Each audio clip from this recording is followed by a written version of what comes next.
I'd like to call this May 20th, 2021 Strongsville City School Board meeting to order. Mr. Anagnostou, would you take the roll? Mrs. Bissell? Here. Mrs. Salih? Mr. Micko? Here. Mr. Roberts? Here. Mrs. Hauser? Here. You're all present. Would you please stand and join me in the Pledge of Allegiance? Allegiance to the flag of the United States of America and to the republic for which it stands, one nation, under God, indivisible, with liberty and justice for all.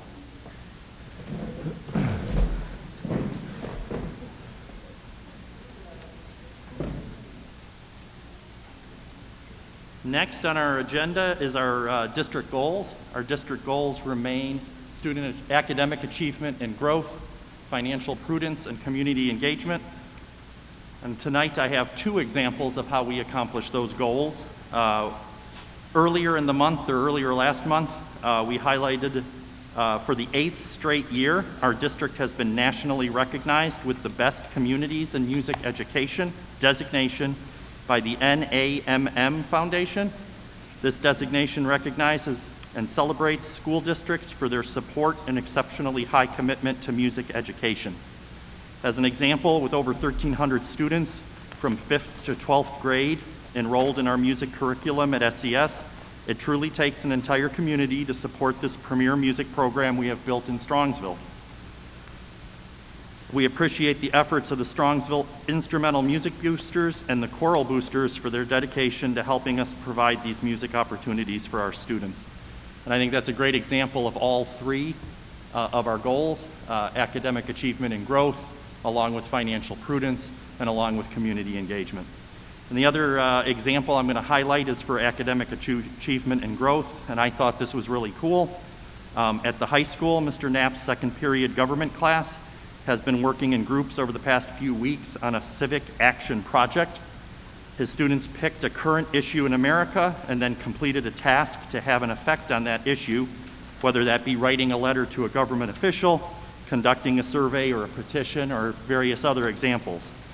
I'm going to give a shout out to Strongsville High School students Blake Miller and Charlie Wendenhoff.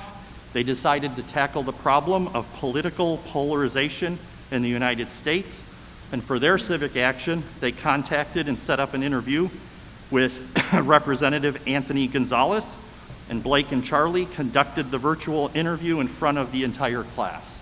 And I believe our superintendent, Dr. Ryba, was there, so I'm going to turn it over to him to see what he learned. Well, I was in the area. We had student focus groups going on, so I was working with the student focus groups and in the same area. So just as you said, a phenomenal job of our students taking a lead, applying their knowledge, bringing in obviously a very important leader in our community and state.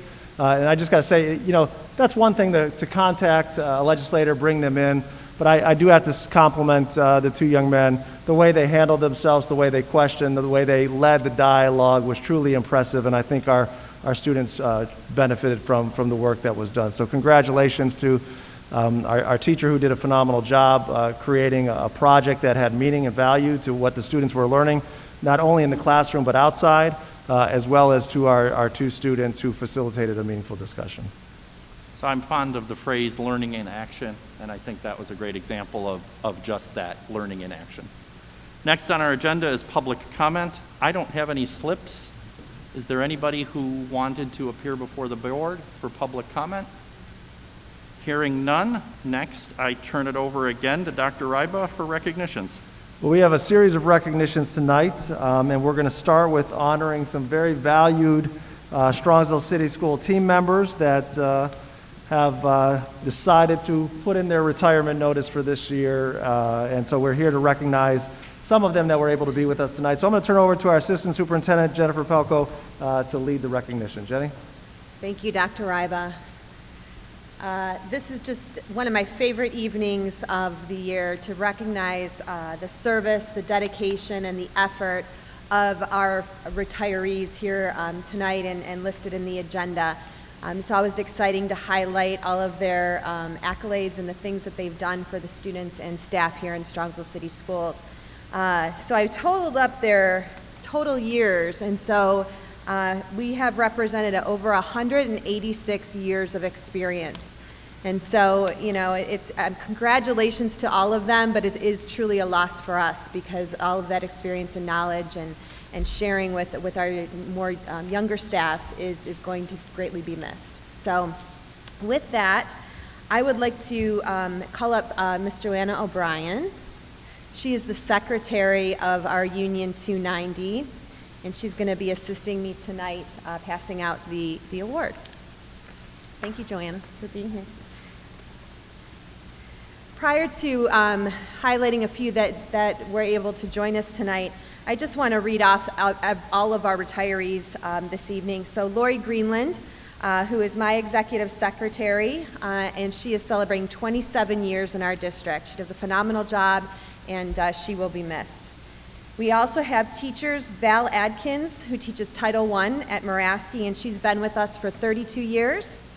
Deb Gizzi, 7th grade social studies at the middle school, 30 years for her. Miriam Klein, 6th grade teacher. She teaches English at the middle school, 26 years for her. Lynn Wisniewski, music at Sarar, and she is celebrating 35 years tonight. Deb Zudel-Dickey, she also teaches music, but at Muraski Elementary, and she's had 13 and a half years with us. And we also have a few non-certificated staff. We have Melvin Davis, who's been a monitor at Strongsville High School, and he's been with us 3 years, but it probably seems like a lot longer, right, Mel? And then John Gorski, a custodian at Kinsner, celebrating 20 years. So I just wanted to read everybody. And with that, I will invite Deb Gizzi up to the podium to join me.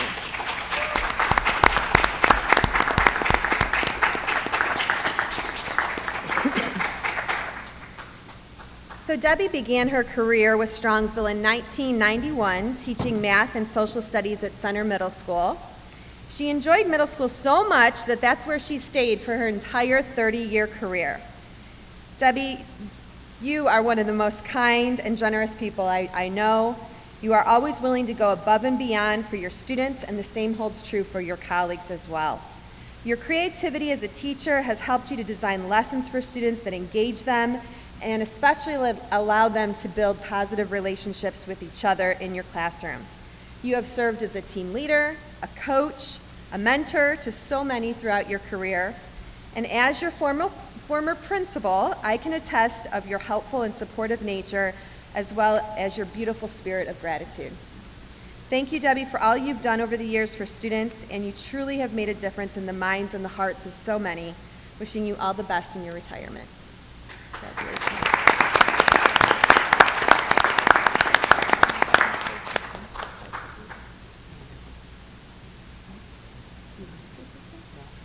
Okay. I really didn't want to say anything, but since I'm up here, I thought, oh, well. So first, when I look out in the audience, there are teachers that I taught. That scares me. But they're being recognized, so that's a good thing. And then I see students out there, other students that are a little younger. You guys aren't really that old, but younger students getting awards. I feel pretty good about that because probably they'll get up here and say, I might have helped a little, just a little. And then board members, I've had some of your students, and of course, they were all excellent students. And I have my sister out there and my friends who also are a big part of who I am today, so thanks. I enjoyed every minute, but of course, I only remember the good minutes. So I'll leave it with that, but I really did enjoy my 30 years. Thank you so much.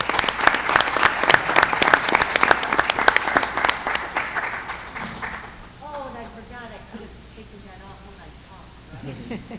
It's okay. We heard you. We heard you, Deb. Congratulations. Next, I'll invite Lynn Wisniewski up to the podium.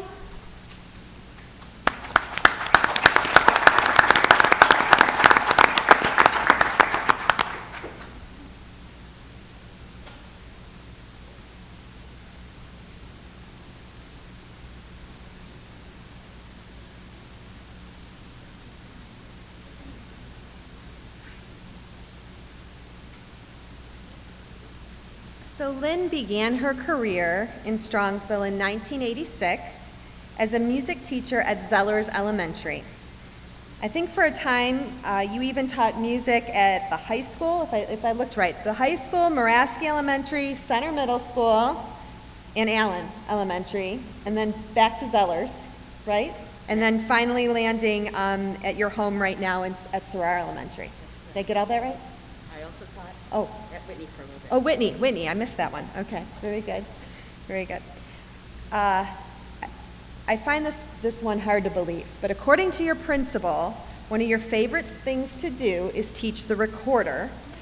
And pre-COVID, you even put together a recorder club for some of your fourth graders during recess time. Is that true? Okay. So Lynn, you're just a very calm soul, and you don't let anything ruffle your feathers. I guess that's probably true if you have all those recorders going on at one time. You have to be calm, right? Plug your plug. So thank you for always going with the flow, teaching without a complaint when you had to travel and you didn't have your own room, and always making your colleagues laugh with your great stories. We thank you for your 35 years. Enjoy your retirement. Thank you so much.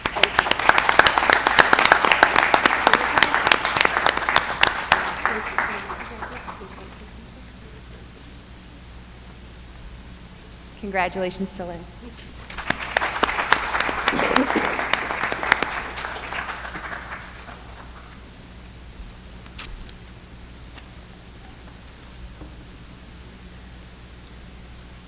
Is Miss Sudell here? There she is. Come on down, Miss Sudell.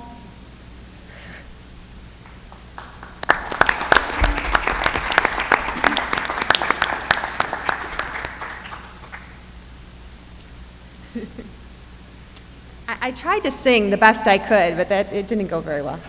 But that's what I heard, that Mr. Griffin left a message on my voicemail when I asked, what would you say about Deb? And he sang to me, "Good morning, Mrs. Palco," and I didn't do it justice.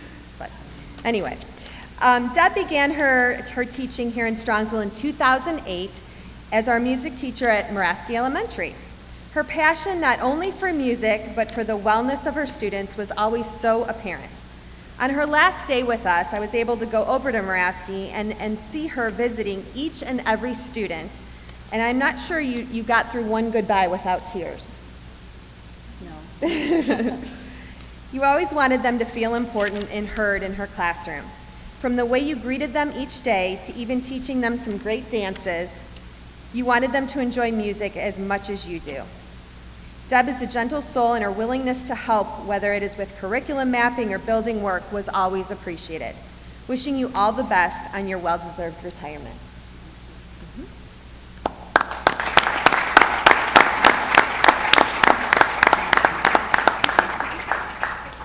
I just want to say what a wonderful experience it was teaching in Strongsville. Really the only place I've taught. And I got into teaching after I was 50 years old. So it was a wonderful way to end a multi-faceted life career program. And I really appreciate all the good things that I experienced here, all the collaboration with the people at Muraski. It was one of the most special schools to work at. I was so lucky to be there. So I want to thank everyone for my experience.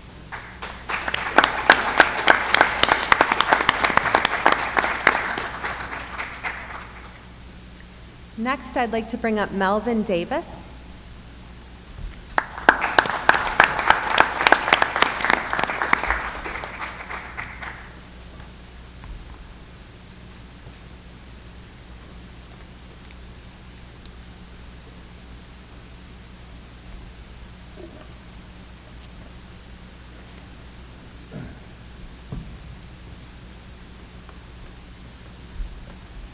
So as I said before, Mel has only worked with us for 3 short years, but again, as you're monitoring high school students in the cafeteria, I'm sure it seemed a lot longer on some days.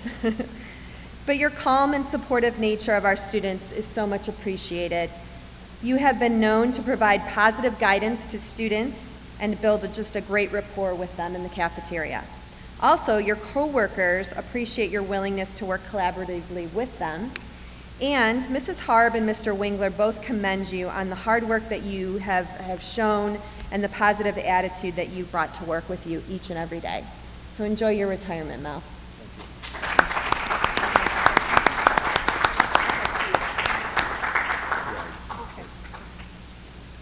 Thank you, everyone, and it was a great second career for me, and I just want to wish the board and the school district continued achievement, successful achievement, and growth in their mission of supporting students.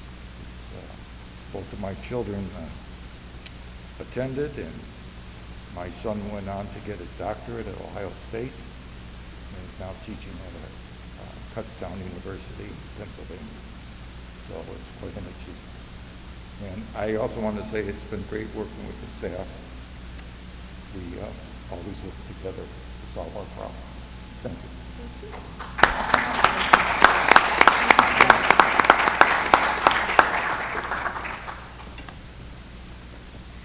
And finally, I would like to invite up Mr. John Gorski.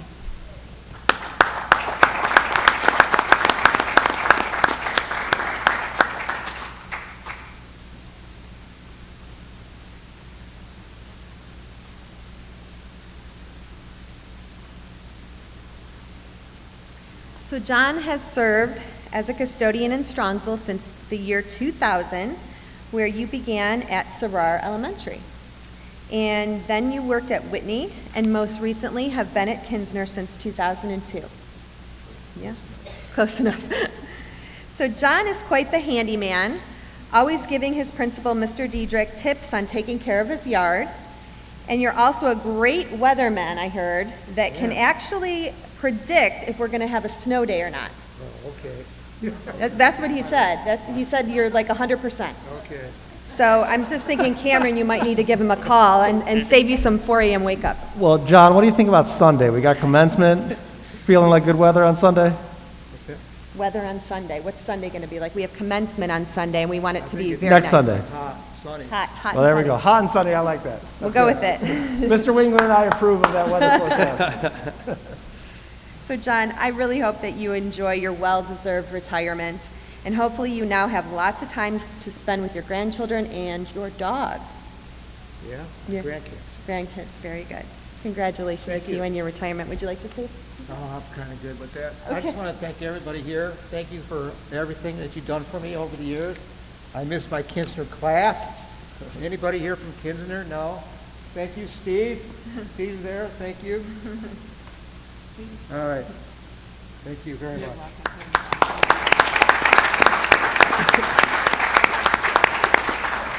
Once again, congratulations to all of our retirees. We thank you. We're going to miss you. Please keep in touch.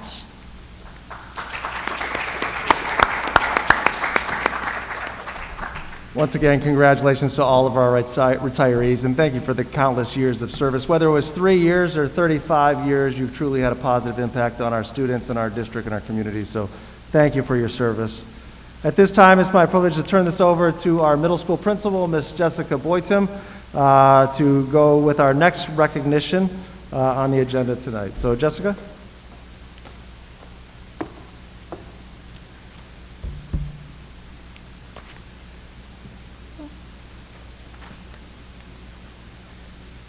Good evening. Thank you for having me. I feel privileged to be here tonight as I'm going to be recognizing one of Strongsville Middle School teachers, Mrs. Carla Gannum. Carla, come on up.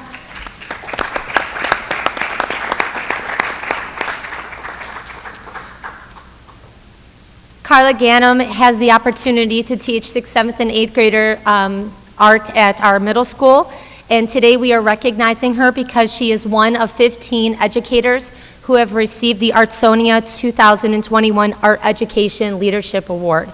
Carla was presented this 10 years ago by another administrator saying, hey, I want you to use Artsonia. She's like, yeah, sure, no problem. And then she went home and she's like, what's Artsonia? And since then, she's sort of embodied it and utilized it to its fullest, almost becoming someone that advocates for it to other professionals. She's sought out by other educators in the profession and how she utilizes it.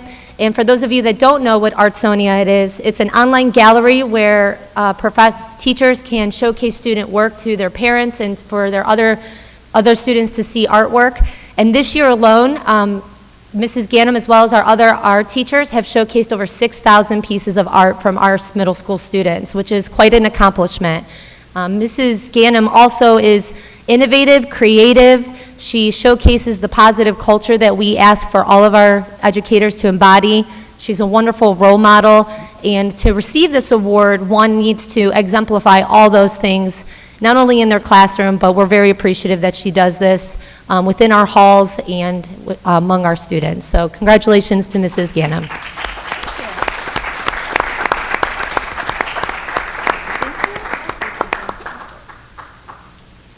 Thank you, Mrs. Boyton. I wanted to say thank you to everybody here, our awesome administrative staff at our school, throughout the district, and all of the leadership. We have a tremendous support from our Board of Education for all of the arts programs and the fine arts. So we've got a great team at Strongsville Middle School of art teachers and throughout the district. And I want to thank Kim Gary for nominating me for this award. We worked very well together. She's the current art teacher at Muraski Elementary. So I miss having her, but I'm glad to teach all of the kids that she teaches and see them up at the middle school. So I'm proud to be part of a program that we get to all work together, K to 12, and make a better creative atmosphere for the kids. So thank you everyone for your support, and I'm honored to get this award. Thank you, Jessica, too.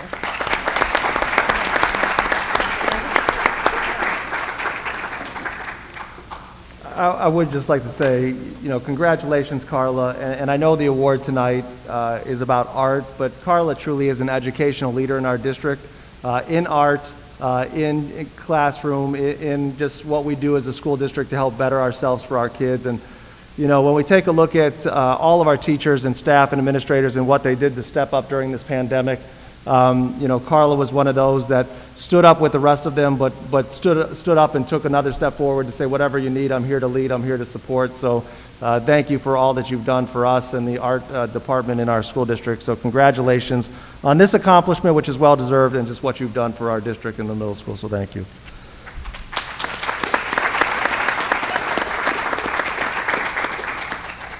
And finally, it wouldn't be a May meeting without recognizing the outstanding accomplishments of our DECA program. So at this time, it's my privilege to bring Ms. Jenna Namick and Ms. Jessica Frenchick, DECA co-advisors, up to the stage to recognize our national competition qualifiers.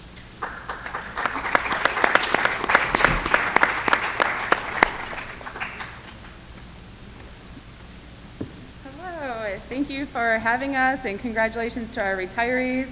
And to my best friend since kindergarten, Mrs. Gannum, on her art award tonight.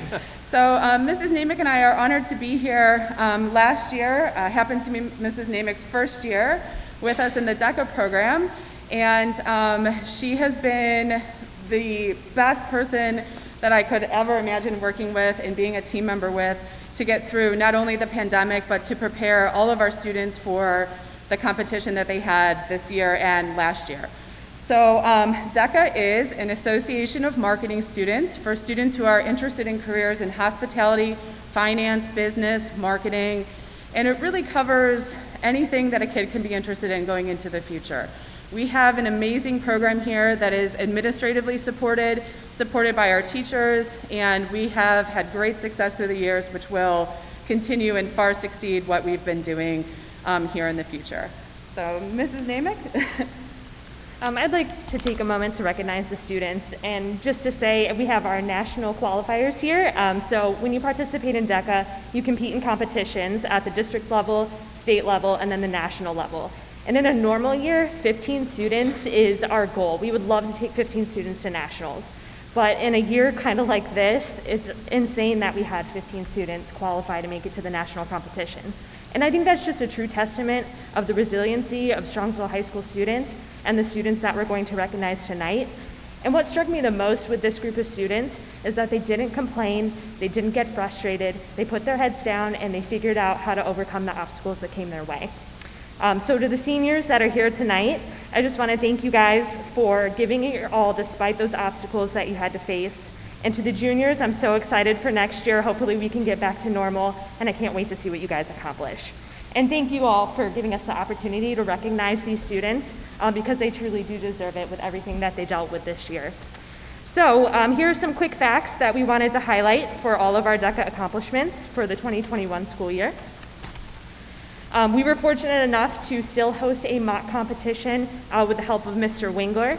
This helped prepare our students for the competitions they faced this year. We took 105 DECA members to the DECA district competition with about 375 other students participating at this event. We had 71 of the 105 students qualify for the state competition.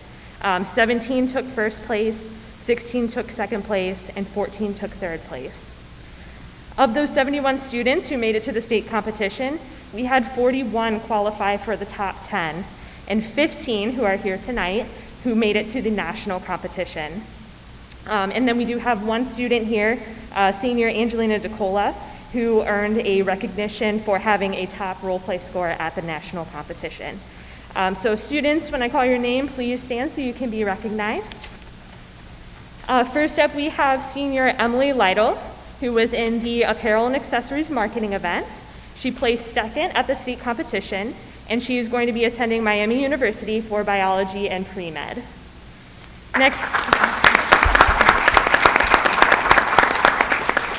Next, we have senior Angelina DeCola. She placed third at the state competition in the Automotive Services Marketing Series, and she is going to attend Kent State University for business. Next, we have senior team Max Prock and Josie Klein, who came in fourth in the Sports and Entertainment Marketing Team Decision Making. Max will be attending Xavier University for Business Analytics, and Josie will be attending the University of Cincinnati for Engineering.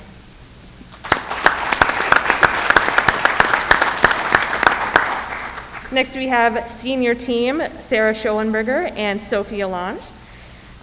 They were in Business Law and Ethics Team Decision Making and took fourth place at the state competition. Sarah will be attending Denison University with an undecided major, and Sophie will be attending Ohio University for English and Literature.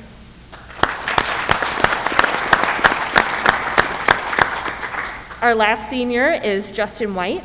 He placed fifth at the state competition in the Business Finance Series, and he will be attending Purdue University for Chemical Engineering. Now to our juniors, we have our team Jack Vargo and Josh Stevens, who placed second at states in hospitality services and team decision making. Our next team of juniors is Emily Brewer and Ava Faltroni. These girls came in third at the state competition, and they were in travel and tourism team decision making.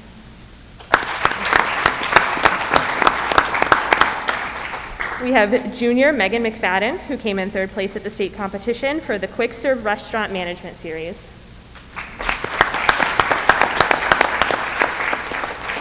We have next Meredith Klinzing and Miriam Soleil, who came in fourth place for the Marketing Management and Team Decision Making. And lastly, we have junior Naomi Rohrbach, who came in fifth place for the Retail Merchandising Series. Congratulations to all of you. You make us proud.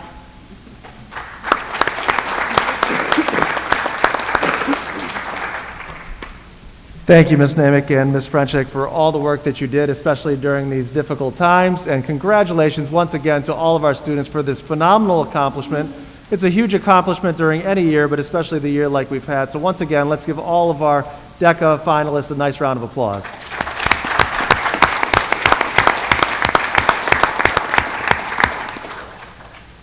Mr. Micco, we are going to do some of our administrative leadership staff recommendations before we get to the agenda, but I'll pause here if you would like to have any closing comments on the recognitions.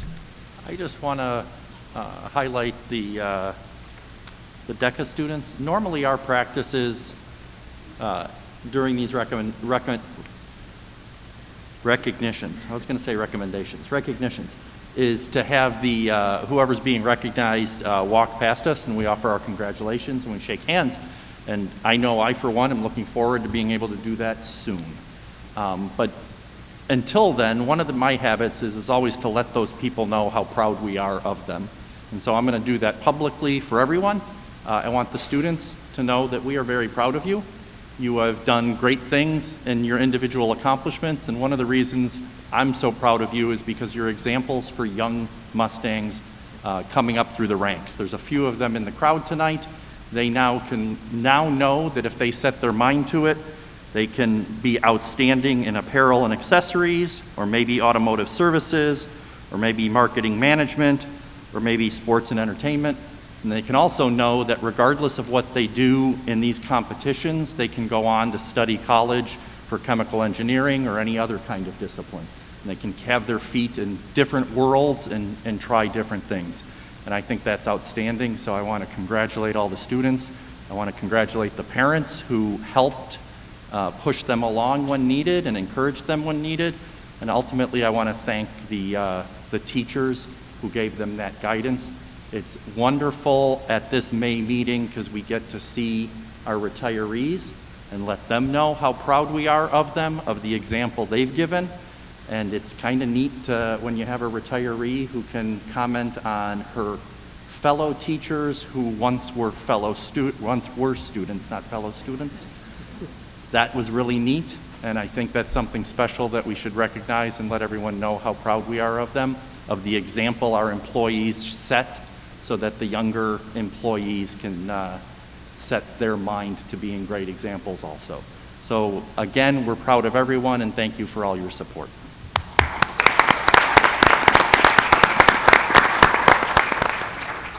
So I'd like to turn it over again to Assistant Superintendent Jenny Pelko, who has a couple administrative and leadership recommendations for the board that we'd like to highlight and introduce you to prior to the HR section. So Jenny? Thank you, Dr. Ryba. So I have a few hires this time in the agenda for your consideration, but I did want to bring to your attention two of them.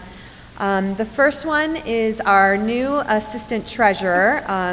Upon your approval tonight, Nick Mancini will become our new assistant treasurer, working directly with George. Nick, you want to come up so we can see who you are?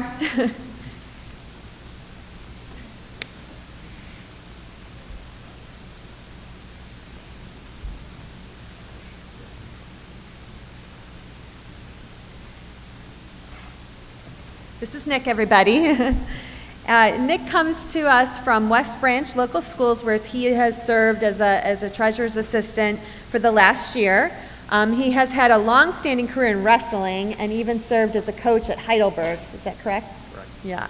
So congratulations to you. You picked a really, really good night to come because tonight George is presenting his 5-year forecast to us. So it'll be good. You might want to stick around and listen to some of that. So with that, I'll let you share a few words.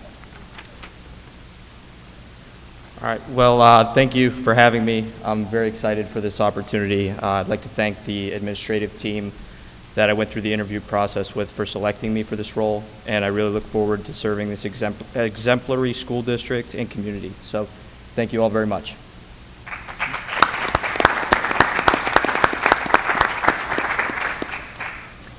Next, I want to bring up Miss Katie Hawk.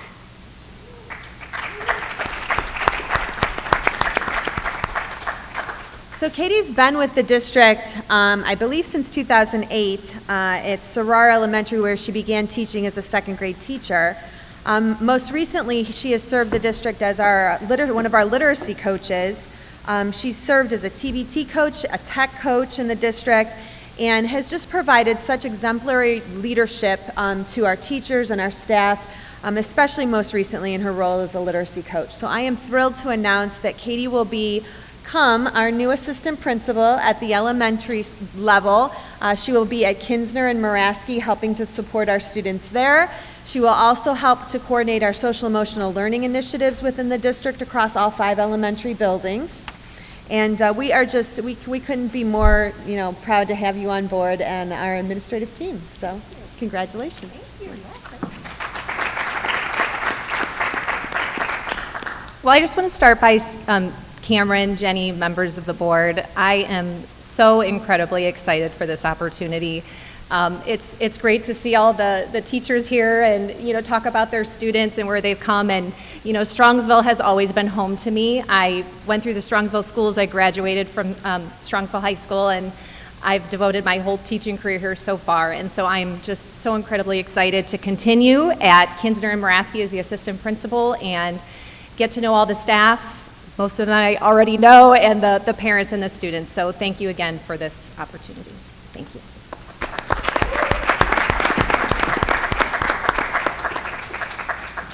I had an opportunity to be in one of the rounds of interviews for Nick's position, and just so impressed with his drive, dedication, his goals.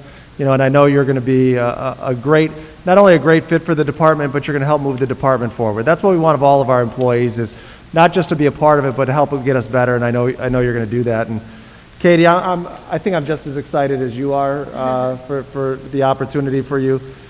I remember when I came back to the district and was assistant superintendent, and at that time we were doing a lot of grade level stuff, and I went to visit the second grade level team, and I left, and I think I was talking to Andy Trujillo, and I said, who is that second grade teacher that is up there leading the show? I mean, all the teachers were just like, okay, Katie, yes, Katie, whatever you say, and just kind of organizing, leading, and I said, she's a natural born leader, and one day she's going to be an administrator. So awesome to see, however many years that's been later, that you're here, and I know you're going to you've been a great addition through all of your roles in the classroom, a literacy coach, and the wealth of knowledge you bring to the administrative team is going to be phenomenal. So just so happy for both of you, and happy for us that you're a part of our team. So congratulations.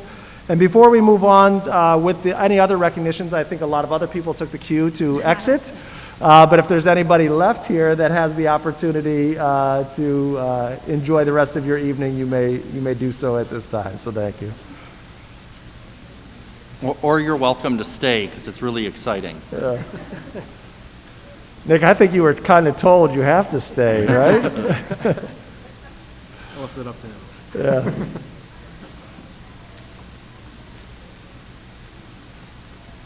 So on behalf of the board, I just want to congratulate Nick and Katie, and we're excited to have both of you on board and look forward to great things from both of you. Next on our agenda is approval of minutes. We have the April 15th regular Board of Education meeting. All district video and audio recordings are a permanent part of the minutes and available on our website. Do I have a motion? So moved. Second? Second. Motion by Mr. Roberts, second by Mrs. Hausum. Any discussion? Hearing none. George, would you take the roll? Mr. Roberts? Yes. Mrs. Hausum? Yes. Mrs. Bissell? Yes. Mrs. Salee? Yes. Mr. Micko? Yes, and the motion carries. And next, speaking of five-year forecast, next is our treasurer's report. Mr. Anagnostou. Thank you, Mr. Micko. I have a series of items for your consideration tonight, with the first being the five-year forecast. So with that, I do have the presentation that goes along with it. So what I'm going to ask the board and Dr. Ribo and Mrs. Pelko to come down to the first row so we can bring down the screen, and I'll present the five-year forecast to the board and the community.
Let's put it there.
So I'm going to thank Dave Binkley in advance. It's a loose connection, and he's going to be holding the cable as we present. So, okay, grab a seat, Dave.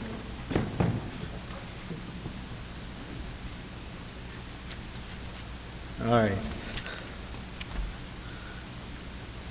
So I'm going to be efficient to go through it, but also make sure I cover all the points. So the 5-year forecast is an item that we have to have the board adopt and submit to the Ohio Department of Education twice annually.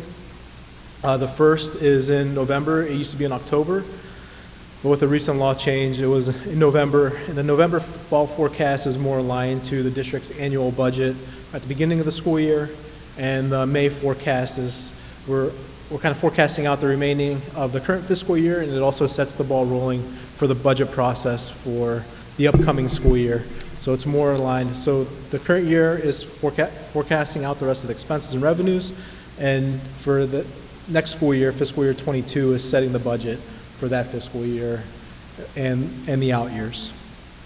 The 5-year forecast is just the district's general fund. The district has various other funds, but the forecast only covers the general fund, which is the district's main operating fund. What we're going to go over is the major assumptions, where I'm probably going to spend most of the time, then also highlight revenues, expenditures, and then conclude with the 5-year forecast summary. So the major assumptions, revenue, property tax collections is our biggest revenue source. The last 3 years, the average gross collection rate was 99.53%. This gross collection rate includes collections plus prior year delinquencies. In the fall forecast, we did decrease this amount because it was unknown of the impact of COVID, but with the actual collections coming in the fall, there was, and in the fall, with the following spring as well, there was no, there was a material impact related to COVID regarding collections. So the forecast assumes a normalized collection rate. Also for fiscal year 21, there is, or for calendar year, collection year 21, which is the remaining for the upcoming fall, the collection rate is going to decrease by 2.1, but this is more of a calculation. Property taxes are based on the assessed valuation. There's a few properties in there that are going to come off the duplicate, so they shouldn't be counted as part of the calculations, but since they are in assessed valuations, I just needed to decrease the collection rate so revenues are not overinflated. However, there's no net loss in revenue, as these properties historically have not paid property taxes due to being exempt. The major assumptions continued. As mentioned, the forecast is based on the assessed valuations. For collection year 2022, it is a triennial budget year for Cuyahoga County. With the property values as they are, I am forecasting an increase for residential values and commercial values. This is just my projection. The county's going to come out with their actuals towards the end of the calendar year. I'm expecting closer to a 10% increase. I did look at Zillow and the market rate report over the past year. There was an 11% increase, so I assumed a 10% increase for the triennial update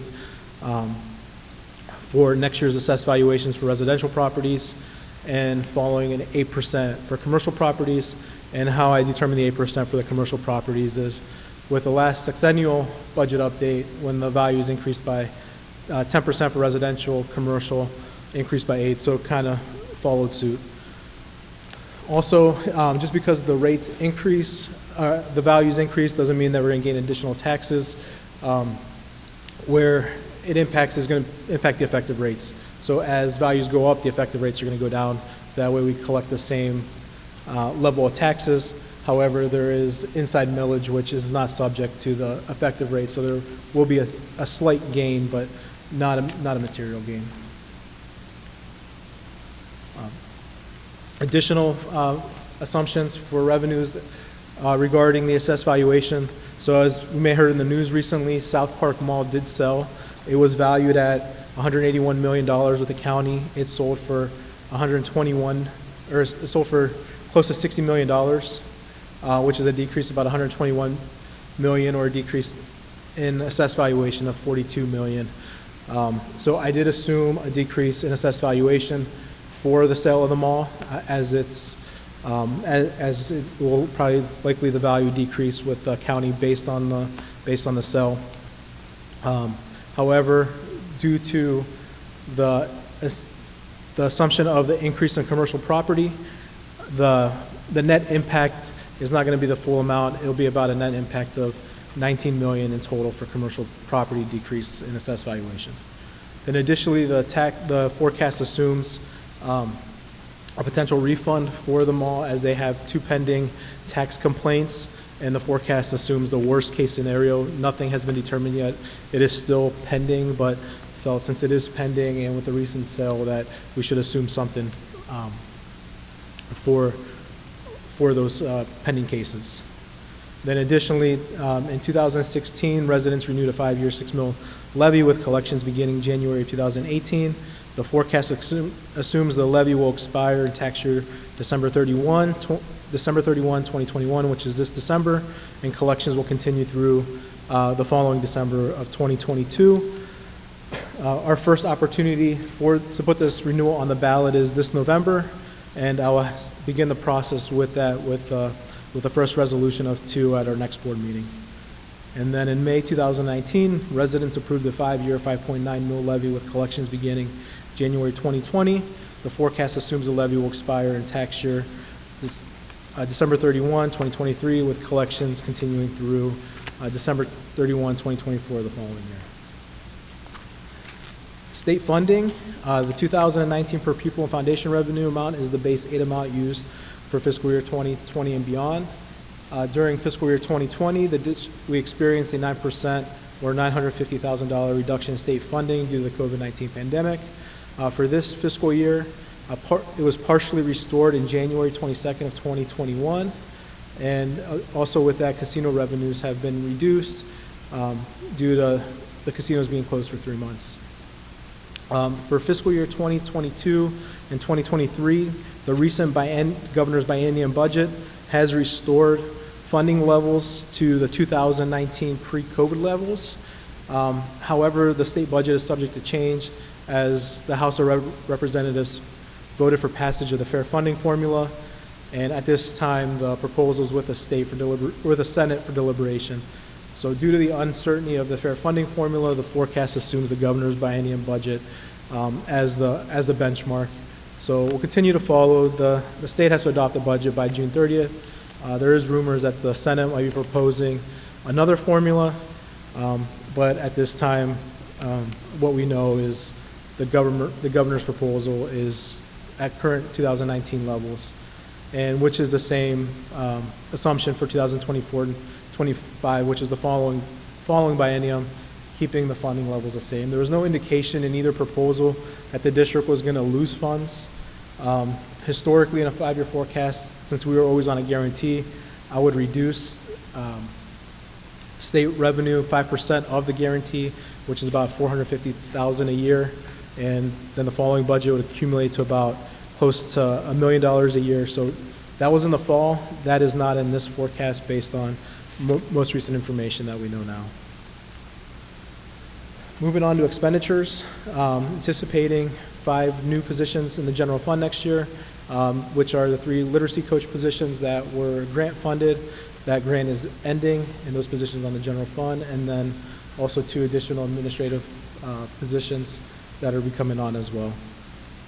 The forecast assumes all union agreements as currently defined. Healthcare premiums remain flat for fiscal year 20, and for the current fiscal year, we saw a 3% increase. For fiscal year 2022, we will experience a 1.3% increase, and for fiscal years 23 to 25, we're projecting an annual increase of 8%, which is the industry standard. We have been fortunate the past couple of years where we have been well under that industry standard of 8%, but with as being self-insured, our premiums are based on our claims, so it could be cyclical. So the average of the 8% increase for those out years. And then during fiscal year 20 and 21, the district did experience cost savings within certain categories due to remote learning, such as substitute costs, overtime, associated benefits that are percentage of salary, and certain purchase services due to school closures. As the district resumes normal operations, those benefits will be restored.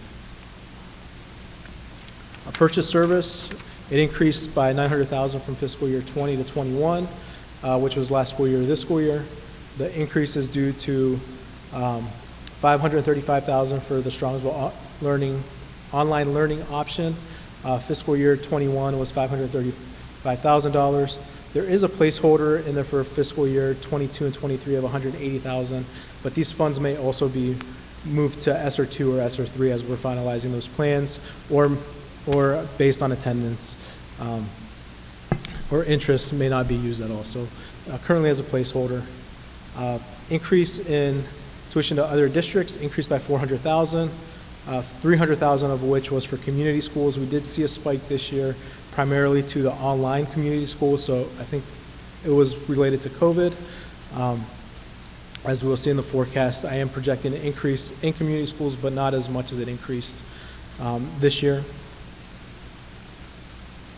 And the purchase service are projected to increase annually due to tuition in other districts, primarily the community schools, which has been based on the historical averages. Materials and supplies is forecasted to increase by $827,000, and increase based on $250,000 for additional PPE supplies and $577,000 due to 2020 savings or underspent budget, which was kind of due to the school shutdown and remote, so restoring those costs. And the primary increase in capital outlay, as we'll see in the slide, is the purchase of Chromebooks and infrastructure to support the district's one-to-one technology initiative. And then for additional assumptions and details, see the accompanying 5-year forecast financial report, which we'll also post on the website. Expenditures related to the pandemic, I thought I would touch on these since most of these were one-time and a few continuing. As mentioned, salary and benefits for Remote 2.0 and SES Connects. There was $600,000 in there for fiscal year 21 only. Solo, fiscal year 21, $535,000 in placeholders for 22 and 23. PPE supplies and equipment, increased operations budget by $250,000. Custodial costs, we increased budgeted hours by 31 hours for salaries and benefits. We're going to see an increase in transfers of funds from the general fund by $300,000, $200,000 of which is to food service, where based on the remote days, there wasn't much revenue coming in. However, now that we are back in session, we have seen spikes in March and April, and this should carry into fiscal year 22 as we are continuing the free lunch program for next year. The state is rolling it over, so with being back in school 100% and the free lunch, we should see these increased participation numbers follow through. So I'm kind of excited to see how that turns out with food service. And athletics, due to not too many people being able to be in attendance, we were probably going to have to transfer over $100,000 due to lost ticket revenue. And then due to unprecedented times of the pandemic, we'll need to monitor the following areas for fluctuations: subcosts, solo costs, PPE, athletics, and food service. And then the district has received additional grant funding. This additional grant funding is not part of the general fund and is not in the 5-year forecast, but I thought I would also use this opportunity to touch on it. And this grant funding is all based on COVID-19, and it needs to be on how the district responds to COVID and prevents COVID. So earlier this year, we received ESSER 1 funding of $407,000, which was utilized for kindergarten Chromebooks, Chromebook cases for grades 3 to 5, a portion of solo hardware and software for remote instruction, and PPE equipment. We received $285,000 in the coronavirus relief funding, which was utilized for PPE supplies, materials, and equipment for sanitization, elementary and middle school desks to replace tables for social distancing, and disinfection sprayers.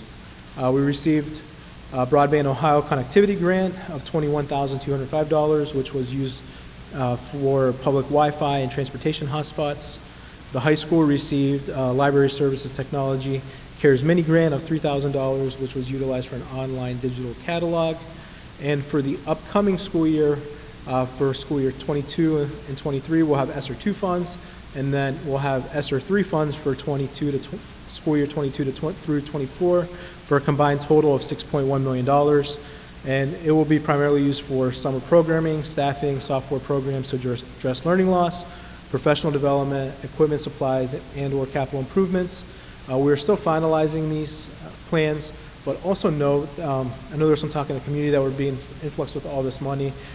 This money cannot be used to offset or supplant general fund expenditures. It needs to be used to supplement current programs, and it needs to be used in connection with responding and preventing the COVID-19. So I just wanted to highlight that point, that these funds must be used in connection with and responding and preventing to COVID-19, and there is strict compliance with ODE that they've been rolling out here publicly, or here recently, and there will be, I think at the next board meeting, Dr. Raiba and I are planning a public comment based on some of the communication that Dr. Raiba has sent out to the parent updates regarding ESSER funds. As part of the compliance piece, there needs to be an opportunity for public input. So general fund revenues, where the money comes from, of the total $85.2 million that we'll receive this year, 68% of it is the local taxes, which is our biggest share, and then state foundation makes up the second most with $9.4 million. Residential and commercial property, as you can see, has pretty much been, it will be consistent from 21. 22 will have a slight decrease based on projected refund, and then 23 to 25 will be consistent depending on if the renewals levies are renewed. And the increase from 19 to 20 and 20 to 21 is due to the additional levy that was passed in 2019. Public utility, in the past I would show this with commercial property, but it is a separate line, and this is one that has been growing annually, and it's based on the public utility infrastructure throughout the city. We have been seeing an average of 6.7% increase in the valuation for public utility. So as these are continued updated and by the utility companies, the valuation continues to grow on these, and this valuation is not subject to the effective rate. So as they continue to increase, it is based on the current tax rate.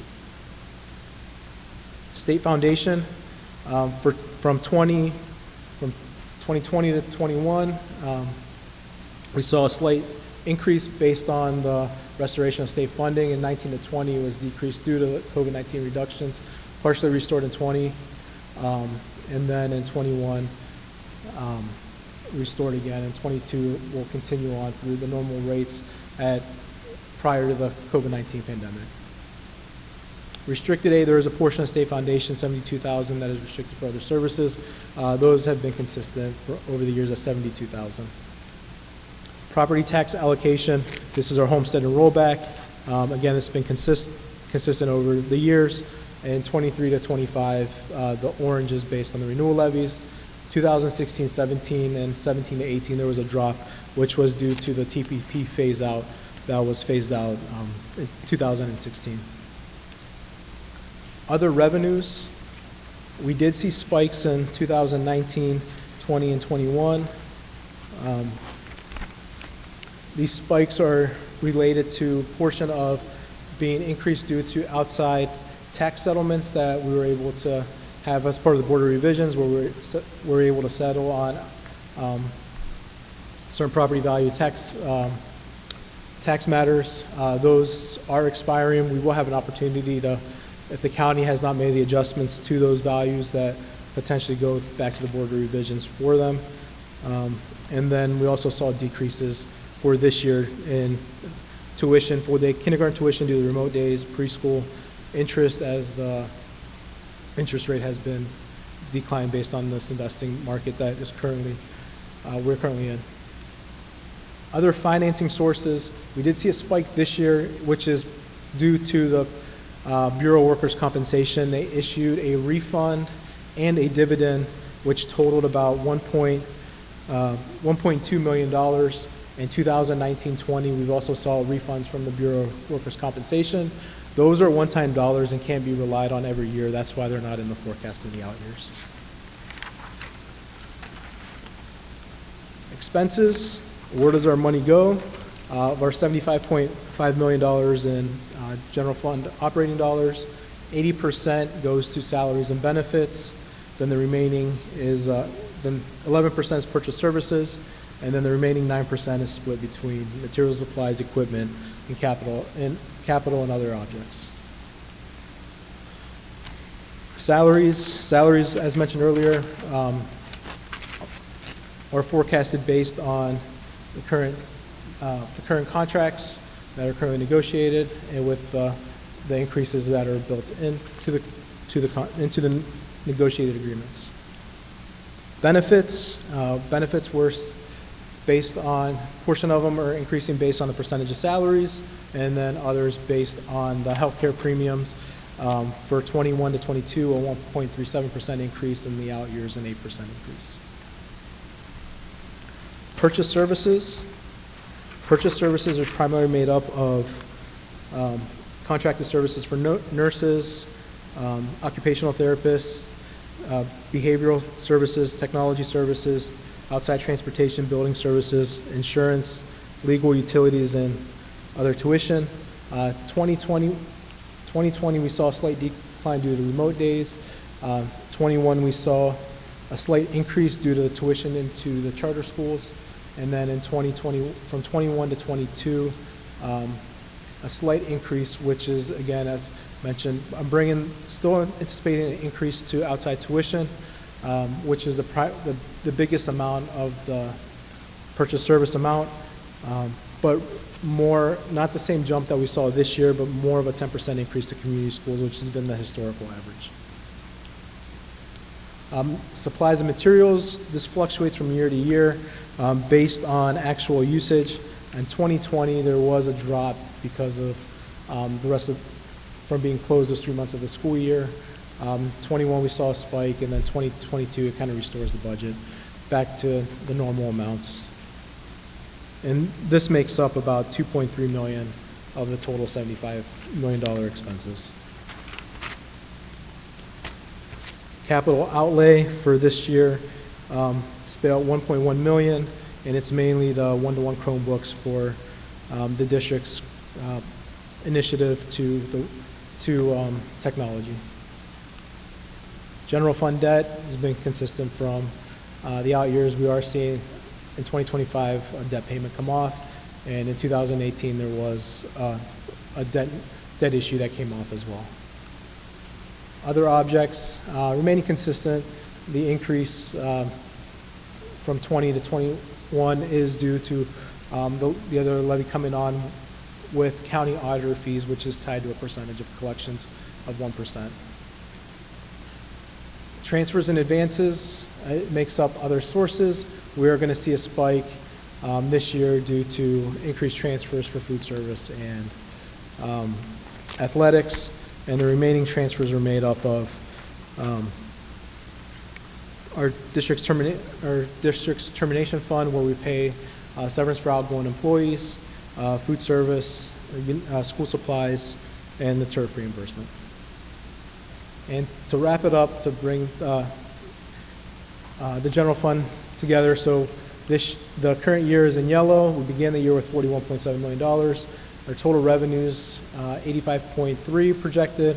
Total expenditures, 75.5, ending the year with a 9.8 surplus. Next year, with the assumptions that we discussed, revenues will go slightly down based on a couple of the tax issues, and then as coupled with expenditures increasing by about 4%, it will bring the surplus. It'll bring the surplus to about 2.6, and then if the levies aren't renewed, you can see how it impacts the forecast. So the first year that if the levy is not renewed in 2023, we'll be deficit spending by 1.1, and then 2024, 6.6, and then 2025 will be the one levy coming off and half of the other levies starting to come off. So you can see there how our levies are impacted. If the levies are renewed, this would be the outcome of our forecast, so it would be sustainable for the 5 years of the forecast. So with that, that concludes the presentation. I'll turn it over to the board for any questions, but also bring the screen back up and we can take the seats for any questions. Thanks, Dave.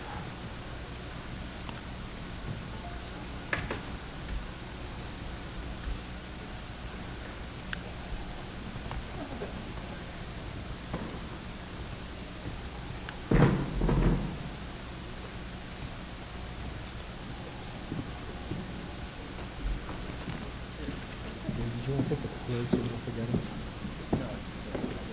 Okay.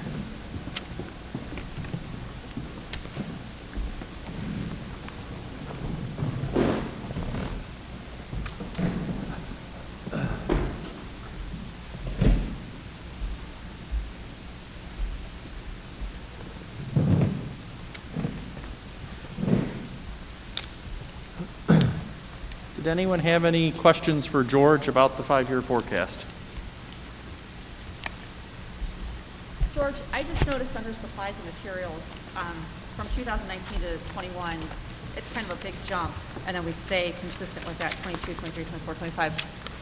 What is the jump there? You may have touched on it and I missed it. From 2019 to 21? Yes. So in 19, there was a decrease. From 19 to 20, there was a decrease due to COVID with the school closure, and then increasing to 21 back as we resume normal operations. But also, our textbook budget is in materials and supplies, and it's about $500,000. So it depends, annually depends based on any adoptions for the textbook. Some years it could be more, some years it could be less. And then same thing with whether people will spend their entire supplies budget or not. Thank you. So,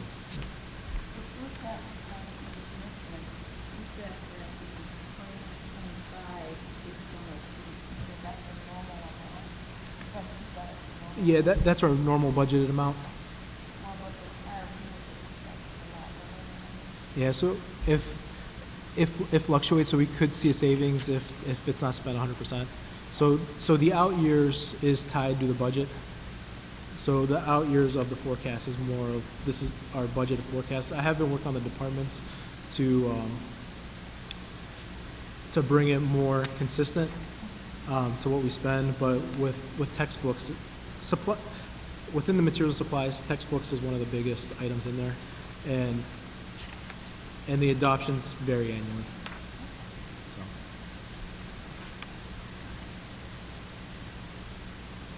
Any other questions? So I'm going to take an example of the city, and at all of their city council meetings, the finance director, Joe Dubovec, and the legal director, Neil Jamieson, they always state that all monies that are required have been accounted for, and they also state that everything in the legislation is proper and in its legal form. So for the public's sake and for our own integrity, the 5-year forecast is extremely important. It can get very dull, it can get very caught in the weeds, but if we don't do this well, this is our tool to make sure that the district is viable today and viable for many years to come. So I'm going to ask George Anagnostou once again, is the 5-year forecast, does it have integrity? Is it accurate to the best of your ability? And does it properly reflect the next 5 years financially for the district? Based on the information that I currently know now, yes. However, with anything else, it's based on assumptions, and assumptions are subject to change based on actual events. And that's why the assumptions are such a lengthy part of the 5-year forecast. But to your point, Mr. McDowell, it is based on everything I know now.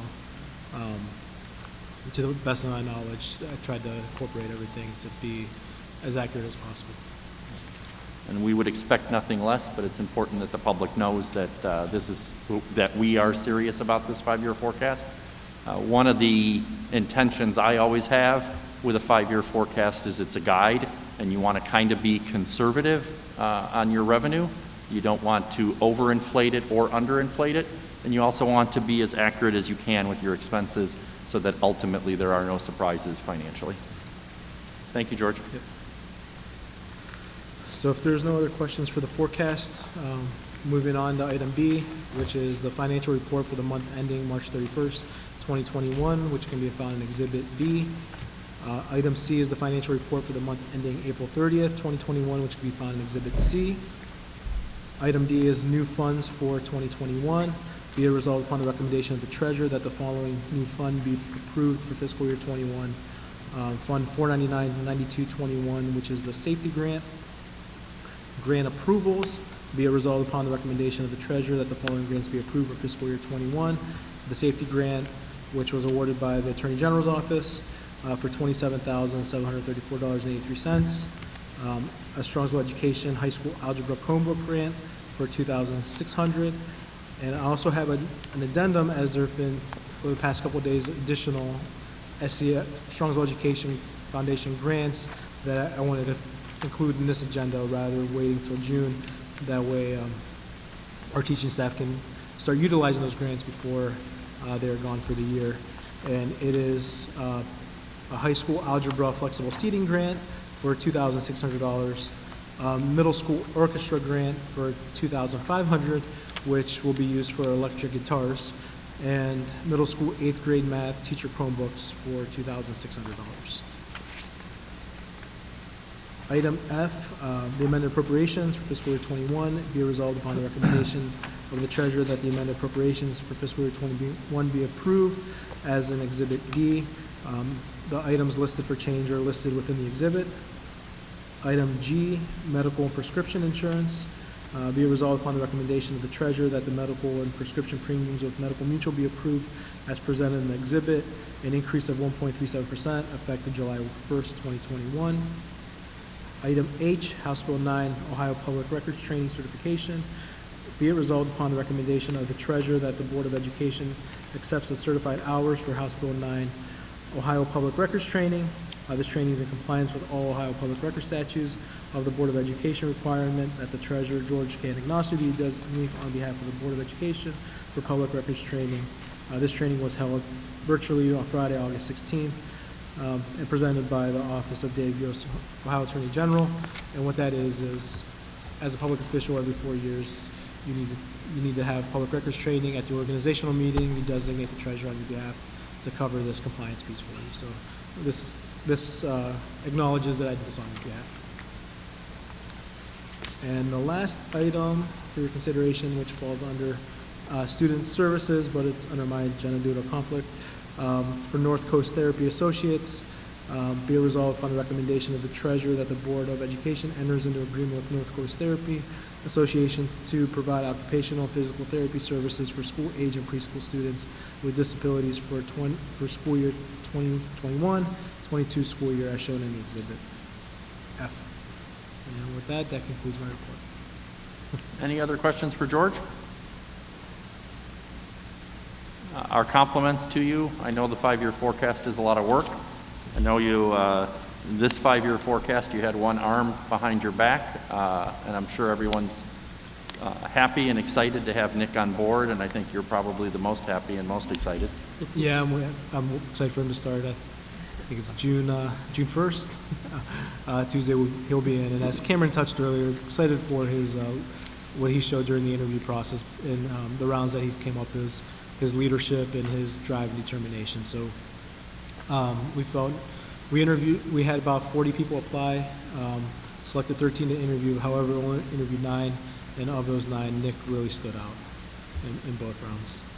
So excited to have Nick on board and for him to get in and start going. I will say I think it's a matter of pride that Strongsville has a reputation for being a great place to learn and train, not just for the students, but for the employees, for the professionals. And you've done a great job of allowing a number of assistant treasurers learn and train and then go on to become full treasurers in other districts. So they're planting their seeds in Strongsville. I would suggest the same is in order for Nick, but perhaps you could do it more slowly. That's the hope. Try and keep them as long as they can, but sometimes they're ready to move on. Thanks, George. Superintendent's report, Dr. Ryba. Thank you, Mr. Micko. The first item, discussion item tonight is the extracurricular study. So if you remember last meeting, we presented, the original summation of the study of elementary extracurriculars, athletic supplemental contracts, and then non-athletic opportunities at the middle school and high school. So today we're only going to loop back on the elementary extracurricular activities. We'll bring the other 2 back at a future meeting. But just to kind of recap, we presented the opportunities at each of the building levels. Each of the building levels was given the discretion to have 3 extracurricular opportunities. Historically, there was a student council, and then they were able to pick 2 more. Based on that preliminary list, the board asked for additional feedback, such as, can students travel to other buildings? What are the enrollment caps for each of the experiences? How was input received to determine these recommendations? What grade levels are applicable? And that do we still want, we know we've said we've had historically student council. Do we still want student council at every building? So you've got a lot of papers in front of you, but you've got one that says extracurricular opportunity study. So that is the updated charts based on the review. So we met with all of the elementary principals, went through the questions that were presented by the board. So, some of the stuff was in some of the sheets. We just put it in a different way, so all the questions were answered. So you can see here's the grade levels, here's the enrollment limits for each of the clubs, the frequency of the meeting times. Open to others, where I put no, that means that that really is specific to that school. So if you look at the Best Buddies program, that's about building partnerships between older kids and younger kids at that school. The school newspaper is about writing articles about what's happening at that school.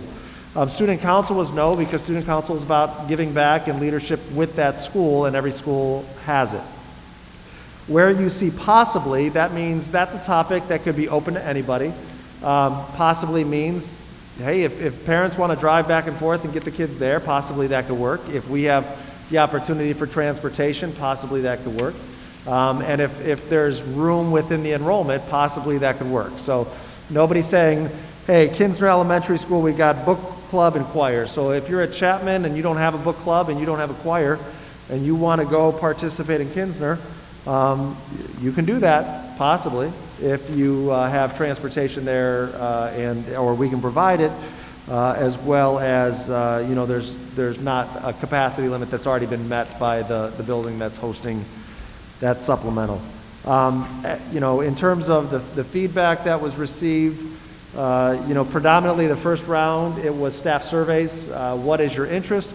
At the elementary level, supplementals are really built on what are the interests of the staff and what is the ability for staff to lead and oversee these supplementals. You typically don't have outside community members or parents coming in to run these supplementals. It's staff, teachers or staff that are running these. So it's a combination of what do we want for our students and what are interests of our students, as well as what do we have staff and their skills and their capabilities to lead these experiences. So a lot of it was done by just staff input, survey, ideas being shared, people that were willing to say, hey, if we have this club, I'd be interested in stepping up and overseeing it. Based on the feedback, I asked them to go back and talk to PTA, talk to parents, talk to students, and so you could see in there what they did and what the feedback they received from the families that were there. And then finally, you know, it's on all of these, but we did have that conversation. All of them felt that student council was an important part of what they did.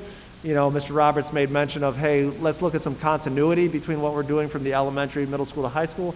That's one of those areas that can have that continuity and growth there. So I believe I've answered all of the questions that were asked for additional feedback. I would say one of the guidance pieces that the elementary principals did bring up to me is this it or is this phase one?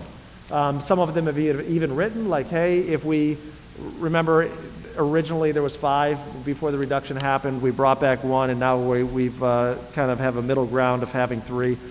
So, you know, there are other ideas that are out there, but they prioritized based on capacity, interest, staff that could do it, expand, you know, hitting some needs of the building, hitting the most kids that they possibly can. But there are some additional interests if at some time the board says, hey, let's add a 4th, let's add a 5th, like we used to have, whatever it may be. So at this time, Mr. Mickel, I'm going to pause and turn it over to you and the board for any additional guidance, feedback, direction on elementary extracurriculars. Questions?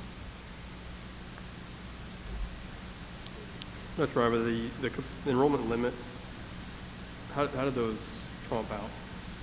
Or is it more based on just ratios, or like for book club, for example, it says 24 students? Yeah, so what are the enrollment limits and where did those come from? Those were just, you know, what are manageable amounts? So when you take a look at like 3 students per class for the school newspaper, and you take a look at Chapman, a lot of those sections are, you know, three sections. So if we're doing K to 5 times 3, so that's a lot of kids. So let's 3 times 18, so like 60 some kids that, you know, 54, whatever it is that could be in it. So as part of it's manageable. The Kinsner Book Club, they've done that for a handful of years. That's been a volunteer club that the media assistant has done. So some of it is about what is manageable to have meaningful discussions, meaningful work, you know, that's going to provide a benefit and not have frustration of, hey, I want to be in a book club and talk about the book, but there's 60 of us here and we really can't have a conversation. You know, choir, in terms of just historically, you know, that kind of gives a normal number. Choirs are always large, come one, come all. But so those were the, you know, art club is just simply that's going to be in a classroom. That's the opportunity, that's the seats we have, that's the opportunities we have to facilitate that.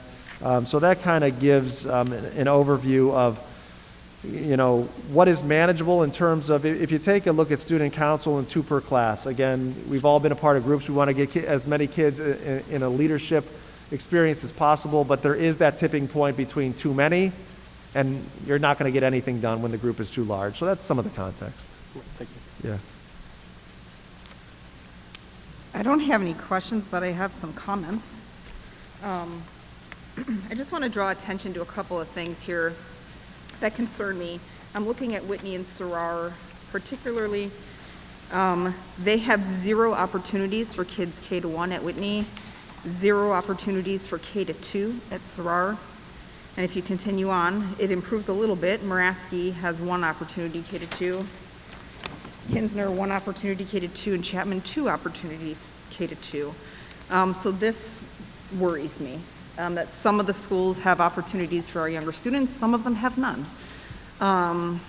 Similarly, you look at Kinsner or Muraski or Sarar, if you take student council out of the mix, they're entirely arts focused. Whitney has 1 art, 1 STEM, and so on. So I guess what I'm trying to say is it worries me that the opportunities are not in different areas for different ages at different buildings. I also have concerns about the limits at some buildings and not limits at others. Michelle, I'm sorry. Yeah. Can you say that again? The echo is... Yeah, I know, it's tough up here. I have concerns about enrollment limits. some enrollment limits. Thank you. Yep. You know, Chapman, all of them have enrollment limits, and then there are others that don't, and some of them are high, some of them are super low. So how many students are we able to reach at each building varies quite dramatically. So one of the things, and I mentioned some of this to Cameron before, and I'm interested in, and I'm curious to see what fellow board members think. I'm interested in revisiting the study that Cameron did with, how many years ago? A couple years ago? It was before the levy, so probably about 2.5, 3 years ago. You did it with some stakeholders? Yeah, it was a community advisory committee, so it was all parents and Dan and I. So, in my understanding, what came out of that committee was that they recommended 4 supplementals for each building that were the same. Correct. And then the 5th one was optional.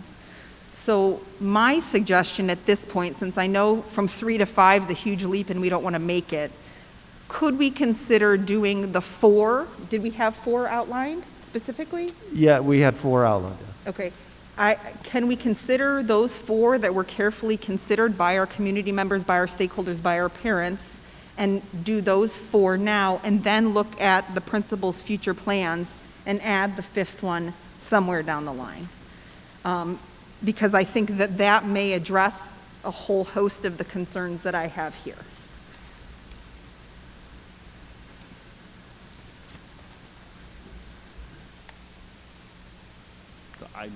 I'm comfortable with thinking about it. I don't want to say I'm caught off guard, but I haven't thought about it. So, you know, I would want to see the increased cost to go to 3 to 5 or 3 to 4, and then get a flavor for what it would get us as far as Cameron's data is concerned. But I'm happy to consider it. And Michelle, are you suggesting that 3 of those be across the board the same at the schools and 1 be different, or that they could all be different? I would be open to suggestions there, but I was just going off the original plan, which was 4 and 1. Right. If we started with the 4 now and added the 1 different one later, but I think I could see doing 3 and 1 also. So that's a good suggestion. Because that was one of my concerns, the differences at the schools, you know, and somebody at Kinsner might want to be in book club and not have that opportunity. The other thing that a community member suggested to me, and I thought was an interesting idea, only one, I think, Chapman has the school newspaper. And the idea was, what if we did a joint elementary newspaper where students from each building, especially with the way we have Zoom available to us now, and we could collaborate and the kids could see what's going on in different buildings. That may be something to talk about too, as we're having this expansion conversation. And if we're talking about expansion, intramurals might be something to look at. You know, some of the kids, the only chance they have to move is during gym class twice a week. So if we had like an intramural opportunity for them to learn more about sports. So I don't want to cut off. Anybody have any other thoughts before I just get a little more clarity? The other thought I had is I did not think about, when we had this discussion, it was always in the vein of growing opportunities. I didn't think about, hey, this is already being done, we're now going to turn it into a supplemental. And I think you said book club is already being done. So if you could just gather the data and provide it to us on these suggestions from the individual schools, which ones are already in existence? Because for me, it just colors how I'm looking at it versus it's already occurring and we're now going to deal with it differently versus these are brand new opportunities for students. And I had not thought about that before, so I don't know if that one is representative or an outlier, so I'd like to see that data. And then as far as the, I will just share my opinion is the individual schools, I'm comfortable that they are closer to their personality and what their students and teachers are interested in. The thing that I'm interested in is participation. So whether one school has one thing and another school has another, I would just want to say, can we track how many kids are actually participating? And that would be just something that we could look at on an annual basis.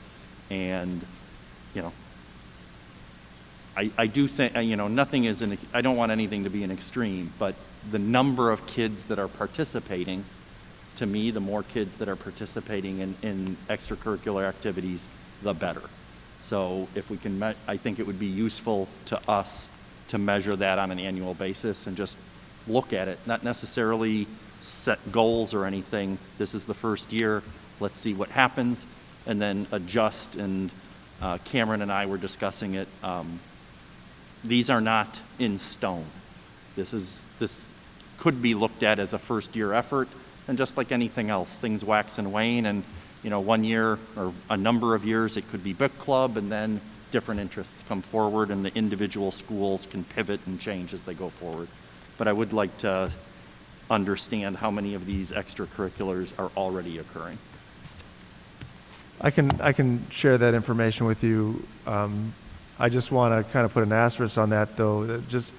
I would hope the board would consider, just because they are occurring does not mean that they could not be a paid opportunity, because I think it would be difficult to say, hey, you've been doing choir out of the goodness of your heart for all of these years, or book club, and just because you volunteered your time for 10 years, we're not going to consider a supplemental contract for that. And so I think we've got to balance that. So I will definitely That's not my goal, or yeah. I think we're in agreement on that. I Okay. just want to understand what it was, because I was thinking of these as all additional. Perfect, yes. Yeah, I could provide that information of what is currently occurring and what is new.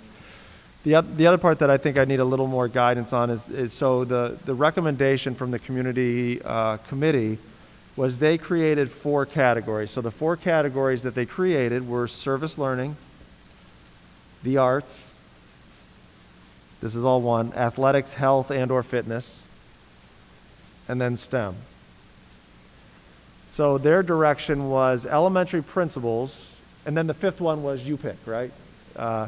You do whatever you want that meets the need of the building. So what they said is, as a committee, we think that those 4 areas are important areas to cover at all elementary buildings.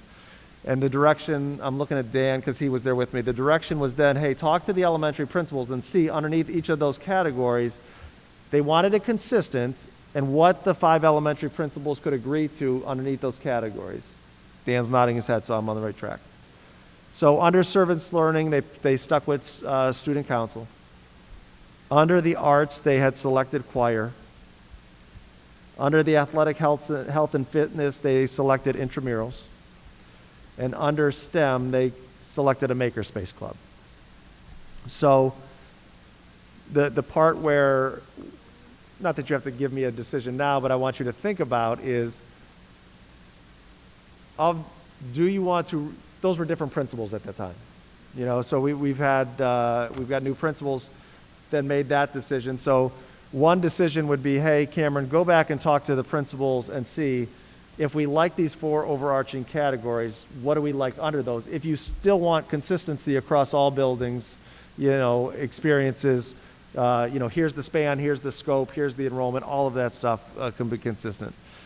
If you're more of, hey, we're okay with the larger umbrella topics and buildings, find what works for you. So, you know, I've got under arts, I got an art club at one building, I got choir at another building. So that's where I need a little guidance is, how scripted are you wanting to be? Is it, here's the categories, fill what works underneath those categories?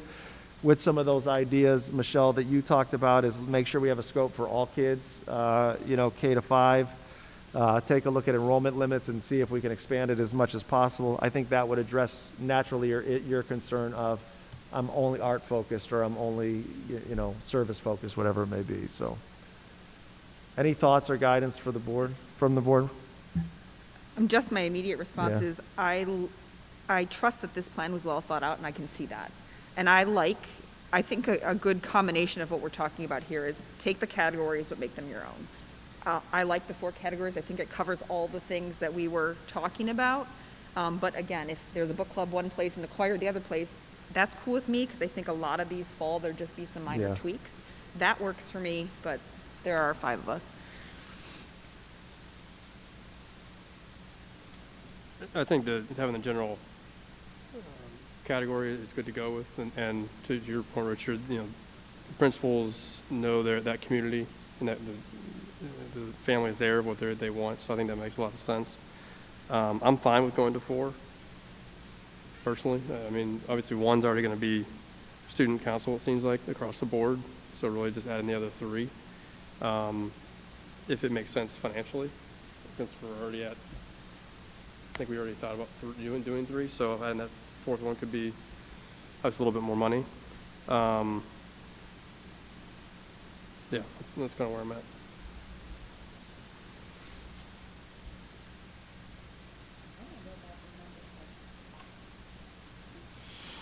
I wonder about the numbers, like Rich had mentioned too. Like, you know, I guess once we get there, but like you have said, some are after school, some will be before school, or then different grades. I don't know if like you know, there's no limit on the students being involved in all of those. So, will one student decide to go through all of them, or maybe students will pick one and some pick none, because students do have other obligations, you know, after school activities. You know, older students for sure have different things, dance, basketball, or different activities there. And so I do wonder how we'll fill these different slots. Yeah, and I think that's a great question, Sherry. And I think as Richard said, that's something we need to track. You know, we've got a system, we've got, you know, a schedule, and let's take a look at what is the student participation from the first of the year to the end of the year. You know, if we're doing choir, are we starting with 50 kids and ending with 50 kids? You know, intramurals, you know, typical intramurals at the elementary level years ago was, we're going to do 4 weeks of basketball, then we're going to do 4 weeks of floor hockey, then we're going to do 4 weeks, you know, let's be able to look at that and say, okay, we only got 10 kids for this event, or you know, whatever club it would be is not getting the enrollment. Let's be able to then have that discussion and say, that one's not coming back for next year. Let's find a different one that's going to attract more students, because that's the ultimate vision, right? How can we give kids the greatest amount of opportunities outside of school to discover their interests, and if it's not translating and we're not getting student interest, then that's a clear sign that we need to do something else. I would say, just so you have the information as a reminder, I'm not counting the student council because that's already there. I could do that calculation if you'd want. So right now, if we go the original increase to adding the 2 additional supplementals at each building was about $28,000. If we add the 4th one, that takes it up to $42,000. If we include all supplementals, if we do 4 at every building, that total is $56,000. What did you say? Right, so that would include student council. 56,000 includes, I'm sorry, what? The 56,000 would be 4 supplementals at all 5 elementary buildings, and that's inclusive of student council. That's just saying truly, not what is additional, but what are we paying total. So the total cost, if we do 4, would be 56,000. If you look at what's the true addition to the budget? The true addition to the budget is 42,000.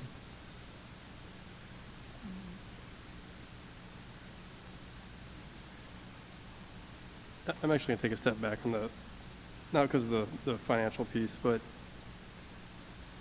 I want to discuss this part. From an athletic standpoint, I feel like there's so many offerings of different athletics that can happen, you know, whether it be soccer, baseball, basketball, what have you, within the community. I'm afraid that the participation at the individual school is going to be extremely low. And does it make sense to put that money towards that, or is it if we have 4, give the buildings the ability to say, hey, we don't need an intramural one, but we'll do 2 arts, or we'll do, you know, 2 STEM, or whatever it may be. I guess pose that question to you guys, because I have a hard time believing that the money. Speaking plainly, I think there's enough sport opportunity in the city. Yeah. That I don't see it as something, intramurals, I don't see it as a crying thing that needs to be fixed. I would be comfortable saying we're good with that. But we And do I'm have a also, demographic that might not have the opportunity to do those extracurriculars, you know, because they are all paid activities. When my children went through Moraski, our gym teacher did the intramurals, and it was always packed. I can see both sides of it too, because as a parent, I have my kids in other sports, but if I had a chance to like let them stay later after school and not do additional transport and all of that, I would do it. So I mean, I can see both sides of that one. I think there's options for, first of all, we have to look at, there's a social aspect to this too, right? So there's this, you know, yes, I can go and play rec ball or for whatever it is, but the idea that I can do this with the kids I go to school with and my friends and have some fun outside of school, I think that's a piece of it too. But I think as Seth or Richard were alluding to, there are the options to say that based on the context of the activity, that these are half-year supplementals, right? So to be able to say, you know, maybe we stick with the 3, but say, here's one, you know, we're going to do half a year of health and fitness, we're going to do half a year of makerspace or a STEM-based activity. Those are, what I would suggest is, I think I've got the parameters of the umbrellas to work under. I can kind of talk to the principals and come back and get their feedback of, do we feel we have somebody that can fulfill these opportunities under each of the supplementals?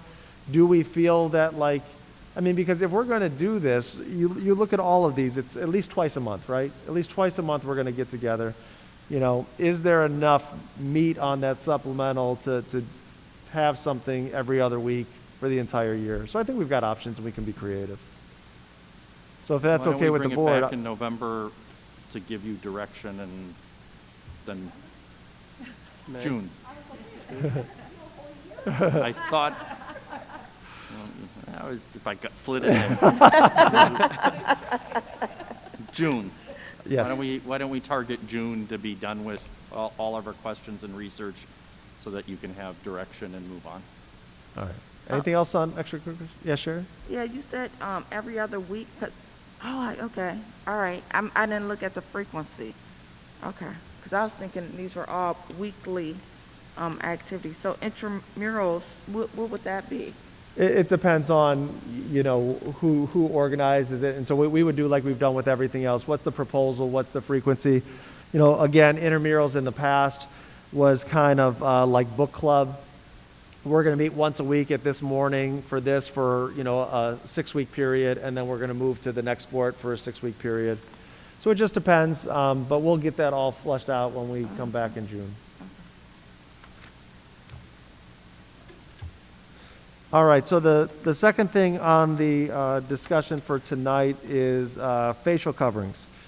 So as I've shared in my parent update and with the board, we are all aware that as of June 2nd, as of right now, all state health orders will be removed. So the question becomes, what are we doing with some of our restrictions and policies after that point? So just bear with me. I know you are well aware of this, but just to share. The governor came out and said that all school districts should follow their current COVID restrictions through the end of the school year.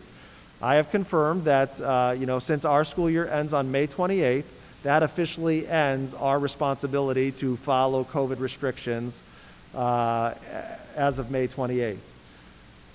And then we still follow them, obviously, until June 2nd. So, you know, it doesn't go into summer programming. It doesn't go into summer athletics. The governor's request, we all follow them, will be adhered to. Then we come back, that'll be Friday, May 28th. I believe we come back on June 1st. That's a Tuesday. And no kids are here. These are just adults. And summer programming starts that week, does it? The 7th, June 7th. Okay, so we got a week buffer before the summer programming starts. So on June 2nd, if everything continues, all of the health orders in the state of Ohio will be rescinded. Now, one of the things that, you know, those that advise us on these topics have shared is The governor and state can remove all health orders, but if they do not remove the state of emergency, then schools can still be a carve-out. So the governor can rescind all health orders, but still say, but schools still have to follow all the same restrictions. So we'll see what happens on June 2nd. If everything is removed, the only thing he's talked about so far, as I remember, is like nursing homes. Healthcare, nursing homes, they're not going to follow the rescission of the health orders. But let's say everything is removed, all school orders are removed as well, then the restrictions become the business of the board and the school district. So the only COVID-related restriction that is currently written in policy is our facial covering procedures and requirements and procedures for face covering. So the board member, I've shared this with you in emails. You've got both copies. You've got one that's at the top, it'll say policy manual. That's the board policy. You've got another one at the top that says administrative guideline manual. That's the administrative guideline. So just for clarity, the board does not need to change the policy because the policy is all mays and could and if you want to type of language. So there's nothing directing. As an example, it says, the superintendent, may announce and enlist that all people wear facial coverings. So the policy is there as a reference, but there's nothing that I see that needs to be changed or the board would vote on. Now, the administrative guidelines are the partner to the board policy, and they say, what is the district actually going to do on a day-to-day basis? The board does not vote on this. This is something that administratively we complete and upload to our system, but we need board guidance, right? So last time we talked in the summer about facial coverings, the board said, we want facial coverings to be worn at all times on district property. I went through and took the board feedback and consensus and filled out this administrative guideline, which basically says in summary, anytime you're waiting to come to school, you're on a bus, you're at school, you're at a school-sponsored event, you're going to use a facial cover. You're going to wear a facial covering. If we do nothing by June 2nd, this are still the rules that we have to follow, is that even with all the health orders gone and the school orders gone, facial coverings will need to be required. So what I'm asking for the board to start discussions tonight, if you have consensus to give me direction, is what do you want to be the stance of the district on June 2nd and thereafter? That will give me the direction I need to update the administrative guideline, and that can be enacted, updated, kept the same, changed, whatever it needs to be for June 2nd and moving forward. So Mr. Mickle, I'll turn it over to you to however you want to proceed with the discussion. Who would like to start the discussion? If the state rescinds everything, including schools, as I understand it, then it's up to us if we want to continue to have that mandate on school property. Okay. In my thought, in my opinion, there's so many people that have already been vaccinated, taken that step. There's been such a low increase in positivity rates and so forth, and as far as in transferring within the school because everybody's done such a great job of that. I think at that point we should leave it up to the individual if they feel comfortable wearing or not wearing a mask, which obviously would require us to then say there is no mask policy, but it's up to you if you'd like to wear one. So that's my thought on that.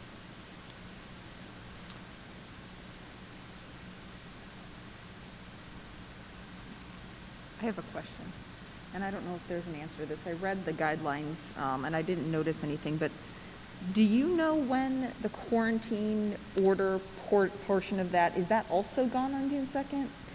Because I see these as directly related, and I'm really flexible if the quarantine also goes away, but if we're going to keep quarantining kids, I'm a little more hesitant. Now, Jenny, I know I didn't get a chance to read it yet, but the Board of Health sent an update on quarantines. Did you have a chance to look at that yet? I believe that if you are vaccinated, you do not have to quarantine. I know that for sure. Beyond that, I'd have to look it up.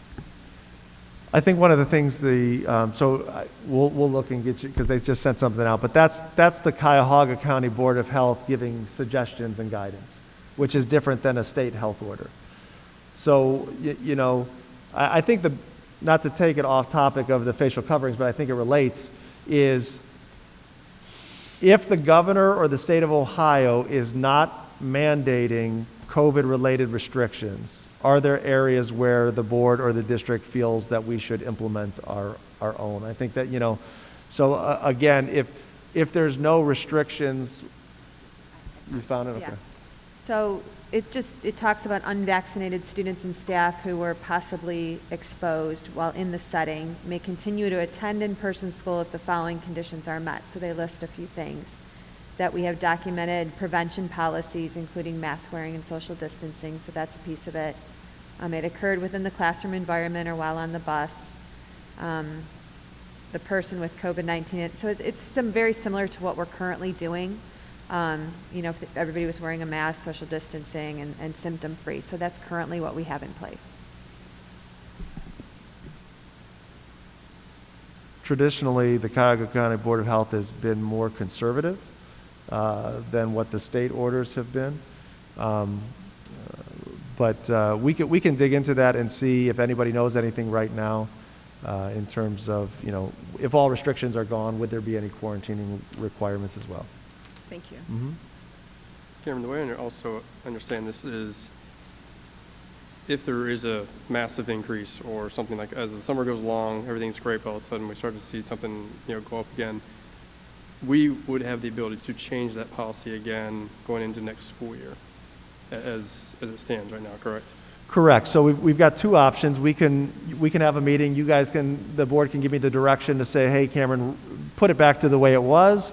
Or we have the ability, the policy gives me the authority in discussion with the board just to announce and say, effective on this date, this classroom is all going to wear masks for the next 2 weeks. This building is going to all wear masks. The district is going to all wear masks. So you're not giving up that flexibility. You will always still have the option without having a meeting. I would equate it to when we had spikes in COVID, we made the decision internally to say this classroom is now going to go in quarantine for the next 7 days. We have the ability to say, hey, we're starting to see some spread, and be strategic and say this classroom is going to wear their masks for the next 10 days. We can do that. Sure. Thank you. Mm-hmm. The one thing that I think is most pressing is the summer school elementary. And to that point, do we have plans in place currently for social distancing, or are we not doing that? And then also, do we have have we hired our staffing for the summer already? Because one of my concerns is if we remove the mask policy, when the parents signed up, there was still a mask policy, and that was assumed. If we no longer have one, I can't imagine it's going to be a huge number, but there will be some parents that pull out. Could potentially change our staffing needs, and we could potentially have staff we don't need and are paying anyway. So that financially, I'm looking at that, and also in terms of those students may no longer be able to be serviced in a way that they need because they're not comfortable with no masks. So those are the two things that I'm thinking about. Do you want me to address the first question about the summer learning? So we've been pretty diligent. We sent out surveys this week just confirming registration, so I have to go back, but we've been pretty accommodating, even potentially allowing virtual options for students. I would say that there are some classes of 22, there are some in 4th and 5th grade that are on the bubble, and we're still considering, do we separate those or not? So looking at classrooms, so right now we're just trying to figure out the numbers, but I know we have over, I think, 20 classrooms that we're using at Muraski, so we are trying Jenny, to be very diligent. In terms of the numbers, I'm assuming the classroom numbers for summer learning are not over our typical classroom Correct. numbers, which means they would socially distance at the same level Correct. as they are now. Yeah. And it sounds to me like staff is still in flux as well. Pardon me? Staff is still in flux due to the number of classrooms needed, or have we already hired those folks? Amy's in the process right now. She's finalizing those numbers, yeah. Thank you. So I'm just going to share some of my thought processes and see if it helps us get some consensus. But if we break it apart, if we just start with the mask order and all the other requirements, I do understand the caveat from our lawyers about the emergency order, and that could remain. As I've read and listened to the press conferences and what's come out from the governor has stated that on June 2nd, all those orders will be removed or rescinded, and business, and they specifically said businesses, schools, and other organizations will be empowered to make their own decisions. So I'm going to take him at his word that schools will be empowered to make their own decisions, realizing that there's times he's changed his mind before, and he certainly could change his mind again. But I think it's reasonable that on June 2nd, it's going to be up to us in the school district to make our decisions. And so if I break it down and I start with the adults, I asked and reviewed, and we had a large number of staff and adults who have chosen to be vaccinated and are not just in the process of vaccination, but are well past it and are considered fully vaccinated. You know, the different groups are as high as 88%, 92%. Our lowest one is 43%, and these are just numbers that we can track. They're not 100% accurate if you went and got vaccinated outside of it. But within the adult ranks, not only does everyone have the opportunity to be vaccinated, but a surprising large number of them have chosen. So I think we can say for the adults, whether you wear masks or not can be left to a personal decision. And then think we can go to the high school students, and they have the ability to be vaccinated, and they can, I think it's reasonable to say it will be their decision along with their parents' decision. You're going to have to help me with middle schoolers. I think the 7th and 8th graders are covered. I think some of the 6th graders, there's a gray area as far as age, but it can be a parent-student decision, and there's a vehicle for that makes it reasonable for us to say, if you want to wear a mask, wear a mask. If you don't want to wear a mask, you can choose to be vaccinated or not. It's the elementary that I think we have a consideration for because we don't have a vaccine. And at that point, my opinion is that we can look at the data, and I happen to have it, and within Ohio as a total has a case count of a little over 1 million. Age 0 to 19 is 149,000. Hospitalized is 58,000. Within that age group, it's a little less than 1,500. The unfortunate stat is 7 people from 0 to 19 did die, compared to the almost 20,000 that died. So it is something that I want to make sure we're not just being cavalier about. If I localize it to Cuyahoga, it's 113,000 cases, 13,000 in the age group, a little under 7,000 hospitalized in Cuyahoga, 209 what I call students, 0 to 19, have been hospitalized, and fortunately, there have been no death cases of what I call children, 0 to 19, in Cuyahoga County, although there have been over 2,000 adults that have died because of COVID. So I think, for me, it's reasonable to say that if the governor isn't going to make a prescription on facial coverings, I don't see how we as a board make a prescription, and I think we allow parents to determine what their best course of action is and make an informed decision. So for facial coverings, I'm comfortable on June 2nd. It is not a yes, it is not a no, it is parents and students make a decision. If you want to wear a mask, wear a mask. If you don't want to wear a mask, don't wear a mask. The caveat, and I think Michelle brought it up, is if you're sick. And I think, I would hope common sense would we don't need the Cuyahoga County Department of Health to tell us that if you're sick, stay home. And that's true whether it's the flu, that's true whether it's COVID, that's true whether it's the common cold. If you're sick, stay home. And if you're not sick, or if you're sick and you show up at school, we're going to send you to the nurse and we're going to send you home. So I think that's a reasonable path forward, and it is the one that I would recommend we do as direction. And like Seth said, we can pivot and adjust. Summer is coming. You know, the numbers came out today. I looked at them. The entire state continues to be in a better place.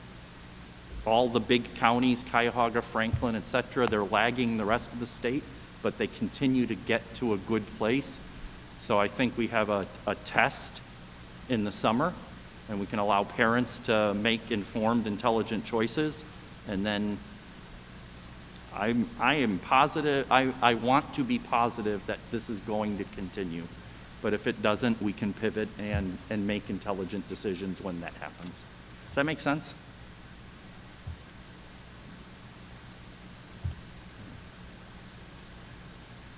Unless It makes sense. unless I hear dissension, I think we should go forward, and we'll want to adjust our administrative guidelines so that on June 2nd,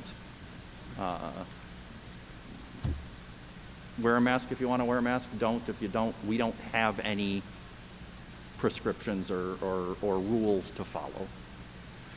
And I'm comfortable saying you have that direction now, but that's a board decision. And hearing no dissent, you have your direction. Thank you, and so I'll make that update. As George mentioned in his presentation, and I've shared with you, we need to have a public hearing on the ESSER funds. But it's not just about how we're spending the ESSER funds, it's about how we are going to ensure that we are going to provide in-person learning for all of our students next year. Now, that may sound a little silly because we've been in-person learning predominantly for this school year, but if you look at school districts across the state of Ohio, that has not been the case. And so part of those funds is, as I told George, it's kind of, we are giving you the funding resources, now stay open. And so that's a part of the plan that we'll also present. Here's how we're planning to use the ESSER funds, and here's how we're planning to stay open and keep our kids and staff just as safe and healthy as we did this year.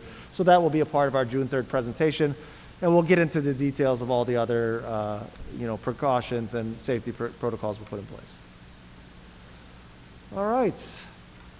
Well, it's not even 10 o'clock yet, and we're ready to move on to the rest of the agenda. So with that, I'm going to turn it over to Mr. Breckner for our business services update for the month. Steve? Good evening, everyone. A couple of items on this section of business services. The first one is, be it resolved upon the recommendation of the superintendent that the operations manager be authorized to renew the Ohio School Board Association Public Official Bond Program for George K. Anagnostou, treasurer. Bonded amount is $100,000 for the period of August 1st, 2021 through July 31st, 2024. Funding to be from the general fund. The next item is the high school and middle school turf fields. Oh, sorry. Sorry about that. The first item.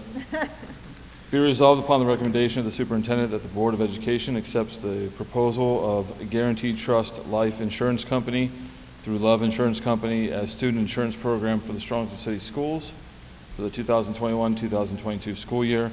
Be it further resolved upon the recommendation of the superintendent that the following be adopted. All students participating in interscholastic and intramural activities shall either purchase the appropriate insurance coverage or present a waiver signed by the parent or guardian. Such waiver shall release in all authority or in charge from any liability resulting from medical claims. And that's Exhibit G. Do I have a motion? So moved. Second? Second. Motion by Mr. Roberts, second by Mrs. Hausum. Any discussion? Hearing none. George, take the roll. Yes. Yes. Yes. Yes. Yes, and the motion carries. Back to you, Steve, for another one. Yes, I previewed number 2 before, so I shall not do that again. The third item Be resolved upon the recommendation of the superintendent that the operations manager be authorized to enter into a 5-year agreement, spring 2021 through fall of 2026, with Vasco Sports Contractors for the high school and middle school turf fields, as specified in the exhibit, for a total of $51,000, funding to be from the facility fund, and that's Exhibit H. Do I have a motion? So moved. Second? Second. Motion by Mr. Roberts, second by Mrs. Hausum. Any discussion? When we solicited the donations for the turf field, we did talk quite a bit about our commitment to the public to maintain these fields as an asset for the community. We don't have to mow them, but we do have to sow them. And this will, I worked really long and hard on that one. And I think somebody needs to Google that. And this is our commitment to make sure we have our needle and thread ready for the turf. Any other discussion? Hearing no other groans, Mr. Anagnostou. Yes. Mrs. Hausum? Yes. Mrs. Bissell? Yes. Mrs. Solis? Yes. Mr. Micko? Yes, and the motion carries. The final item under this section tonight is the gifts that were given to the district. Authors John E. and Danita Thomas donated the following books with an estimated total value of $59,100 to be used in all Strongsville City Schools media centers and maker spaces. Extra copies to be distributed to Strongsville City Schools students. Those books are as follows: Kids Concoctions Special 10th Anniversary Edition, 560 copies. Kids Concoctions Special 10th Anniversary Edition Kit, 160 kits. Kid Concoctions and Contraptions, 230 copies. Kid Concoctions Weird, Wacky, and Wild Stuff, 1,700 copies. Kids Concoctions in Spanish Volume 1, 130 copies. And Kid Concoctions in Spanish Volume 2, 300 copies. Steve, do we know John and Danita? I do not. Okay. I just wondered, is that, you do? I was thinking, it's a hefty donation. I imagine they're community members? Yes, they are. They live in Strongsville. They had a store in the mall a while back called Kid Concoctions. The books are very engaging and great for the students. That's awesome. Thank you, Steve. Thank you. Next up is our Director of Curriculum, Aaron Green, with the report for this month. Aaron?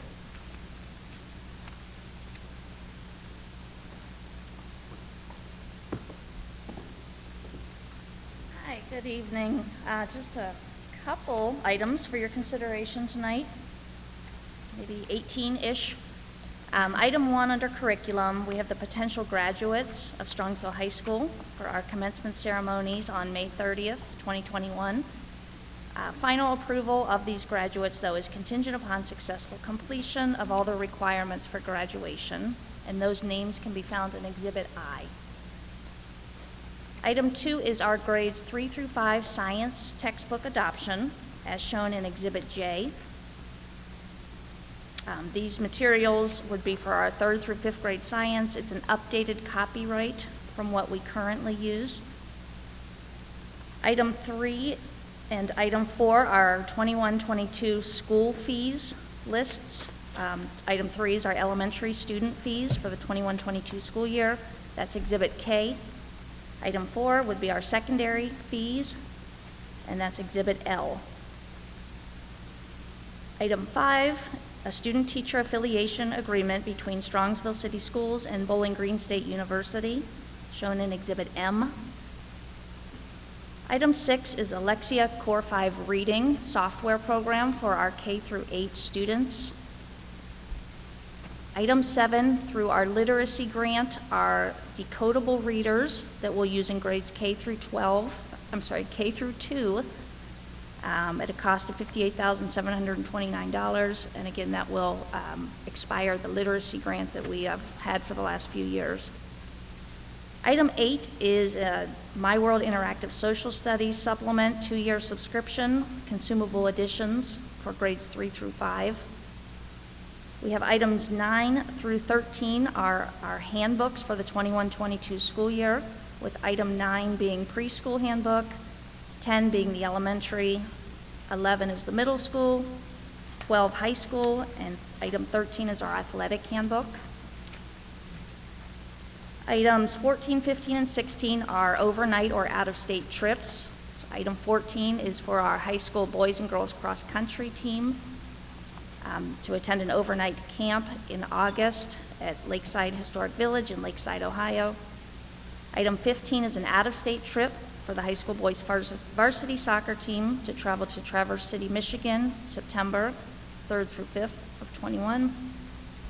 16 is an out-of-state trip for the high school girls soccer team to travel to Owen Mills, Maryland for a soccer competition in October. Item 17 is a speech-language pathology internship for a student that will, a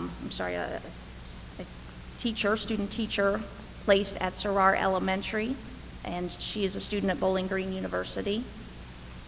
And lastly, item 18, we have 3 student teacher placements from Baldwin Wallace University. One will be placed at, actually all 3 will be placed at the high school and in just obviously different classrooms. Any questions I can answer tonight on those curricular items? Aaron, can you share about the My World Interactive Social Studies, just, I guess, kind of general, from I guess, what it covers and kind of the position it's coming from? Sure. So it's what our students are going to use as their textbook. It's a very heavy reading focus, though. So it is the Ohio standards. One of the few publishers that do align to Ohio standards in social studies. So it's like a student work text, if you will. Again, it's reading content, however the topics are based on social studies. Does that help? I think I'd like to highlight their consumables, which means their workbooks. It means it's not just a textbook that you read. It's a workbook that you fill out, and I'm assuming, I remember in my day you pulled the pages out and turned them in for homework. I'm assuming you still do that to some degree. One of the things that's a challenge with science and social studies is the state of Ohio has their own unique standards, which makes it difficult to get materials because if you take a look at English language arts and mathematics, they're very similar nationally. So that's why we have to use these creative ways and kind of these supplementary resources to get things that are specific to Ohio. So it's still third grade, whatever the topics are in third grade, these are going to be a consolidated resource for the kids and teachers to have to help address those standards. Great, thanks. Thanks, Aaron. And then I was going to highlight that we do take our, we try to take everything that needs to be taken seriously. But our elementary student fees, we were able to look at them and make sure that they're needed and make sure that we don't have items on there that we just keep on getting because we got them last year. We take a look at all of them and make sure that the teachers are going to use them and that they're needed and a valuable part of the education.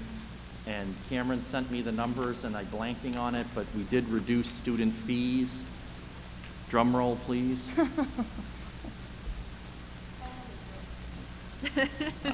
I only have so much shtick worked out for each meeting. Please, no.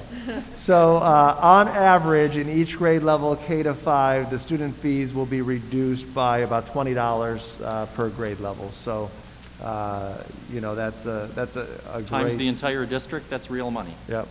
Yeah. So, thank you, Aaron.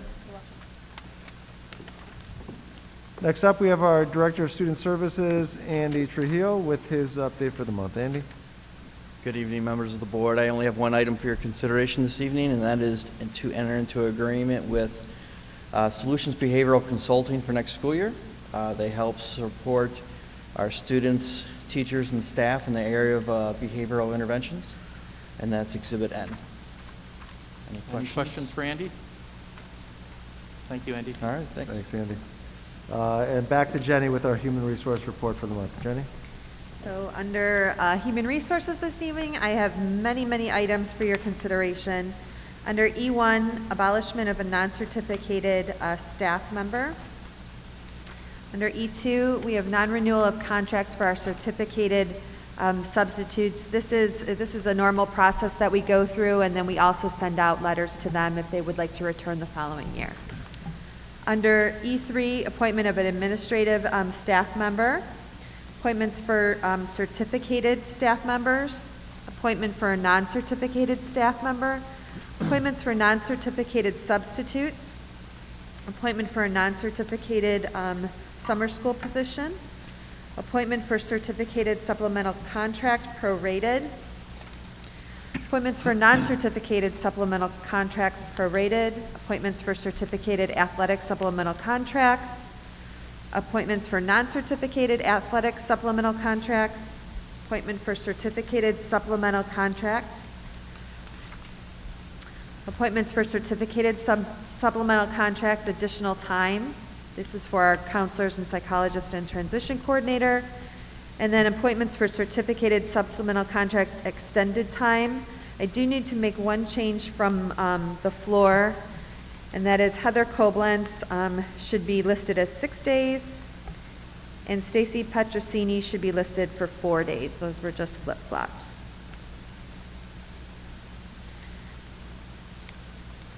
Under E4, changes in hours for non-certificated staff. Under E5, changes in status for certificated full-time equivalents. Changes in status for certificated staff. Under E5, change in status for certificated staff. Change in status for non-certificated, and change in status for non-certificated reduced in force. Under E6, contract recommendations for administrative staff. We have our two-year contract recommendations, our 3-year contract recommendations. Continuing under E6, contract recommendations for certificated staff for our continuing contracts. Contract recommendations for certificated for limited contracts are listed as 1-year limited contracts effective for the 21-22 school year. 2-year limited contracts, 3-year limited contracts starting next year. We also have the following contract recommendations for leadership: 2-year contract, 3-year contracts listed, and contract recommendations for our non-certificated staff.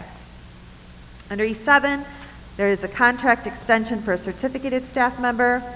Under E8, we have stipends for our local professional development committee members, stipend for our summer curriculum development, and stipend for our summer curriculum development under Title 2A. So these both stipends are for teachers that teachers and members of the pupil services personnel that want to come in over the summer, need to come in over the summer to do some summer work to plan for next year. Under E9, we have medical leaves for certificated staff, medical leave for leadership, medical leaves for non-certificated staff, and under E10, we have unpaid leaves for non-certificated staff. And I have an addendum. So continuing, we have appointments for certificated staff, appointment for a leadership, appointments for non-certificated staff, appointment for a non-certificated substitute. We have appointments for certificated athletic supplemental contracts, appointments for non-certificated athletic supplemental contracts, appointment for our extended school year personnel, and a change in status for certificated full-time equivalents, change in status for our non-certificated staff members, and finally, we have 2 resignations, one from a leadership and one from a non-certificated staff member. And that concludes my report unless you have questions for me. Hi, brain hiccup. Can you start over again? Can we play the video or? Any questions for Jenny? Nice job, and traditionally this is a busy time of year, but it is a especially busy time of year, so thank you. Welcome. And next up is our Director of Instructional Technology, Dave Binkley, with his report for the month. Dave? Good evening. I have 3 items for you tonight. Item number 1 is Power School. Be it resolved upon the recommendation of the superintendent that the Board of Education approves Power School enrollment registration at the annual cost of $17,496. The assessment item bank and Power School Performance Matters assessment at an annual cost of $18,205. For the total cost to be paid by Strongsville City Schools Technology Department for $35,701. And be it further resolved upon the recommendation of the superintendent that the Board of Education approves Power School Performance Matters Analytics and Special Programs, SECM, and 504 at annual cost not to exceed $28,500 to be paid by the Strongsville City Schools Student Services Department. General fund will be reimbursed with ESSER funds if available. Item number 2 is Southeast Security Cisco phone system support and maintenance. Be it resolved upon the recommendation of the superintendent that the agreement between Southeast Security and Strongsville City Schools be approved to provide Cisco phone support, system support. Advanced part replacement software support includes maintenance, minor, and major updates. This is a 1-year agreement for the period of June 22nd, 2021 to June 21st, 2022 at a cost of $42,266.65. And then number 3 is BPI Information Systems Fiber Channel Storage Area Network and Server Upgrades. Be resolved upon the recommendation of the superintendent that the agreement between BPI Information Systems and Strongsville City Schools be approved to provide fiber channel storage area network, which is used to run the district servers and server upgrades. Proliant DI 380. The total cost to be paid is $27,570. Any questions for Dave? And that concludes my report. Dave, if you could make sure to have Jim send pictures of the servers. We would all be very excited about it. I know Jim is. Next on our agenda is report on Polaris Career Center. Mrs. Bissell. Thank you. Like Strongsville, Polaris is in a busy season, finishing up this year and getting ready for next year. But in the spirit of keeping things brief, I want to share 2 things tonight. One of them is if you have students interested or unsure about what they're doing next year academically or long-term, Polaris still has plenty of openings and opportunities for your students, so contact your guidance counselors for more information, or you can check out Polaris's website where you can see virtual tours and or schedule an in-person tour. And secondly, as promised, I have the 2021 National Technical Honor Society inductees, and I'm just going to read those names. They have been recognized in a separate ceremony, but for all of those Strongsville families, let's honor your students one more time. From, this is main campus, Audrey Barno is a junior in the cosmetology program. Nicole Bodine is a junior in the Computer Networking Academy. Grace Botch is a junior in the Baking and Pastry Arts program. Mia Davis is a junior in the Criminal Justice program. And to continue on, they're all juniors for reference. Leanne Hawk is in the Aeronautics program. Stephanie Mraz, Criminal Justice. Luke Rodak, Emergency Medical Technician and Fire Training. Kyra Jo Savage, Exercise Science and Rehab Therapy. Seth Van Hove, Construction Trades, and Connor White, Construction Trades. And then our students in the satellite campus, so these students take classes at our high school with Polaris teachers and instructors. These are engineering students. Mitchell Bem is a senior, Connor Chupek is a senior, Aaron Deal is a junior, Nicholas Hedersky, and I apologize, I cut off your last name, is a senior, Jacob Huber, junior, Braden Kennedy, junior, Tristan McCran, senior, Emma Ogg, junior, Noah Reagan, junior, Joseph Sanook, junior, Zachary Taylor, junior, Charles Williams, senior, and Zoe Zilstra is a junior. So congratulations to all of these students for being members of the National Technical Honor Society for 2021. That concludes my report. Thank you, Michelle. Report on legislation. Do you have an update, Sherry?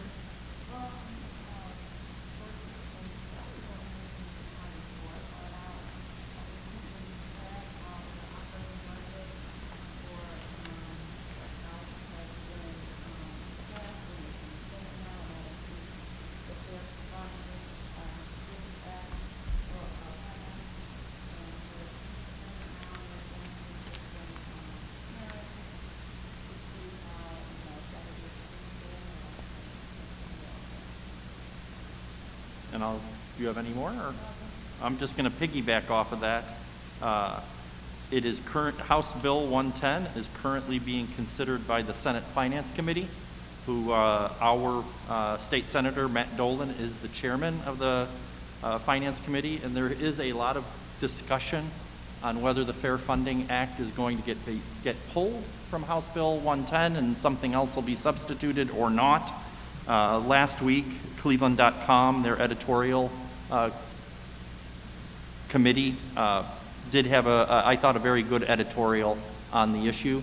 And so concerned parents and concerned citizens should contact Senator Dolan and let him know your opinion on this. But I do think it's important for us to continue to advocate one way or the other for fair funding for our schools. And that concludes my portion of legislation update. Board liaison reports. Let's start with City Council. Yes, City Council met this past Monday night. They started with their Southwest update. There were 17 trustees appointed to represent cities serviced by the hospital. 3 of those appointed were from Strongsville. COVID numbers are continuing to decline very quickly. The hospital is relaxing visitor restrictions, and they have abundant PPE on hand. There was a vote to allow food trucks anywhere in the city. The sewer project is moving forward at Prospect and Albion. The start time projected is for about September. They'll install new storm sewers on the west side of the road and the east side rebuild catch basins. They won't be doing the roadway resurfacing at this time. They're going to do that at a later date. There was a resolution number 2021-081 stating the city is affirming their ongoing commitment to diversity. The rec center will continue to follow their current hours of operation, but on June 2nd, they will be dropping the mask mandate and social distancing. Finally, on May 31st at 11 a.m., the VFW will have a parade and memorial service at the gazebo on the Freedom Trail. The parade will assemble at St. Joseph prior to start. And that concludes my report. Thank you, Laura. Strongsville Education Foundation, I was able to attend the last meeting. I do want to recognize the Strongsville Education Foundation with their most recent grants has provided funds in an amount over $250,000, which I think is a great milestone for the foundation, and they deserve our thanks and congratulations. And as an example, we adjusted our budget during the treasurer's report, and they were able to purchase 8th grade math Chromebooks. And the Chromebooks at the 8th grade math level needed to have a little more oomph to them. And so this was a great way to provide those Chromebooks to the teachers and ultimately the students and maintain our financial prudence. On the senior salute night, they awarded over $10,000 in college scholarships to deserving students. And they are currently working on some creative ideas to fundraise that will tie our next fall's high school football fans and the NFL, and I think it'll be a lot of fun. So we thank them for all their efforts and look forward to football in the fall. Next is Strongsville PTA Council.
Thank you, Sherry. And last but not least, on liaison reports, student achievement. Not to repeat too much, but obviously congratulations to all the DECA students, and especially the 14 national students that went to nationals, and also all the graduates. We got those coming up here another week, so congratulations to all the seniors and all the graduates that we get to the honor to see them walk across the stage here in just a few days. That concludes my report. Thank you, Seth. Board committee reports. Finance committee? Next meeting June 1st. Policy committee? Our next meeting is to be announced. Facilities committee? Our next meeting is June 10th. And business advisory council committee? To be announced. Next on our agenda is the consent calendar. Action by the Board of Education and adoption of the consent calendar at this point of the agenda means all items with an asterisk are adopted in a single motion unless a member requests otherwise. Do I have any otherwise? Hearing none, we do have the one audible. Jenny, would you repeat them for me? Sure. It is under E3, appointments for certificated supplemental contracts, extended time. Heather Koblenz, guidance counselor, should be at 6 days, and Stacy Petrosini should be at 4 days. And everything else is as stated in the agenda. Do I have a motion? So move. Second? Second. Motion by Mr. Roberts, second by Mrs. Hausum. Any discussion? George, would you take the roll? Mr. Roberts? Yes. Mrs. Hausum? Yes. Mrs. Bissell? Yes. Mrs. Lee? Mr. Miko? Yes, and the motion carries. Dr. Ryba, timely info. So just a couple reminders, at the end of the year, there's always exciting events from spring concerts to award ceremonies, and just a reminder that all of that has been live streamed. It all lives on our SES TV website, so if you weren't able to make it or just want to watch it again, don't forget to go to our website, strongnet.org. There's a shortcut on the side called SES TV, and you can find all of those wonderful end-of-the-year events there to watch again or to see for the first time. On Monday, we're going to have a new event from our athletic department. It's the Strongsville High School Senior Athletic Awards, so May 24th at 7 p.m. The event is to recognize and honor all of our graduating student athletes, so that's a nice addition to the recognition program. And as we've talked about, some special weeks coming ahead for our seniors and our senior parents, our parents on the board. Commencement again, Sunday, May 30th. We're going to be outside at Packatan Stadium, A through L at 11 o'clock, M through Z at 3 p.m. We'll be watching the weather closely. Mr. Wingler's done a phenomenal job sharing out all the details, and there'll be another communication coming out shortly of all the nuances of commencement, especially with it being outdoors this year. And then prom and after prom, again, will be outdoors, Saturday, June 6th. Prom starts at 6 p.m., after prom starts at 9 p.m., and everything will be on our campus here around the Packatan Stadium. And I just think it's a unique, special, very creative event, thanks to our after prom committee and our PTA support. We'll have food trucks, we'll have events, we'll have games, we'll have dancing, and as of right now, we probably won't have masks. So, based on the board direction there. So, Ms. Hausum, any additions on those events? Just, it's Sunday. What did I say, Saturday? Yes. I was just seeing if people were listening. So, yes, Sunday, June 6th. Thank you for the correction. And that concludes my update for timely information. And I would assume that graduation will be live streamed. Yes. So Dave and Scott Benson and their team and Dan have worked. It'll be. I think we've got plans for it to be seen on the scoreboard at the high school. Right? I'm not promising anything I shouldn't be. They're trying. They're working. They're working on the ability to live stream it, but it will be live streamed to our families. Yep. I think it's just such a great event, and I think it's something the community would enjoy to be able to watch and witness. Board of Education Other, our first is board member professional development expenses. Be it resolved that the Strongsville City School Board of Education approves Sherry Buckner-Sallee's reimbursable expenses as outlined in the exhibit. Do I have a motion? So moved. Second? Second. Any discussion? Again, Sherry, thank you for taking your education seriously. George, take the roll. Mr. Roberts? Yes. Mrs. Hausum? Yes. Mrs. Bissell? Yes. Mrs. Lee? Yes. Mr. Miko? Yes, and the motion carries. Any other Board of Education others? I have one, and I think with the state of COVID, it makes sense. I want to formally thank all of our SES crew members who have helped throughout the years, quite often behind the scenes. They've given their time and energy to provide a truly valuable service to the Strongsville community. And I want to especially thank those who have helped during the last two school years. With all the fluctuations in the state's COVID-19 protocols, you have all given your time and your talent to make the lives of our students and their families a little brighter.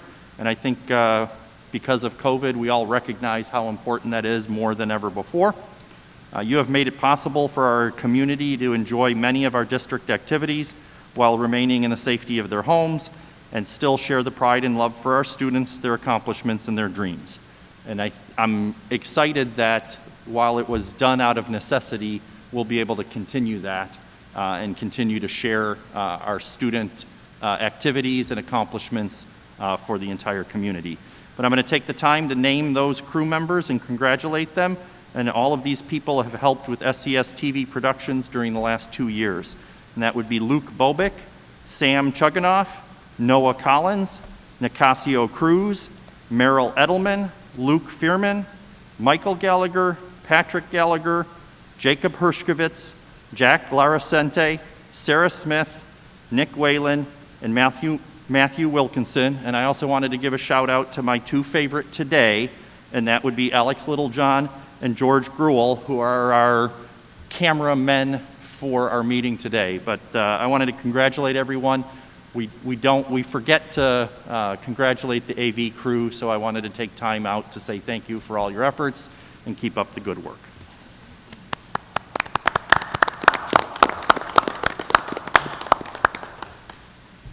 We do have reason for executive session on the topics of To consider the employment of a public employee and to consider the investigation of charges or complaints against a public employee or student. Do I have a motion? So moved. Second? Second. Motion by Mr. Roberts, second by Mrs. Hausum. Any discussion? Hearing none. George, take the roll. Mr. Roberts? Yes. Mrs. Hausum? Yes. Mrs. Bissell? Yes. Mrs. Lee? Mr. Miko? Yes. The motion carries. We will enter into executive session at 9:45. We have no expectation of further business. Thank you for your attention, and good luck and congratulations to our graduates.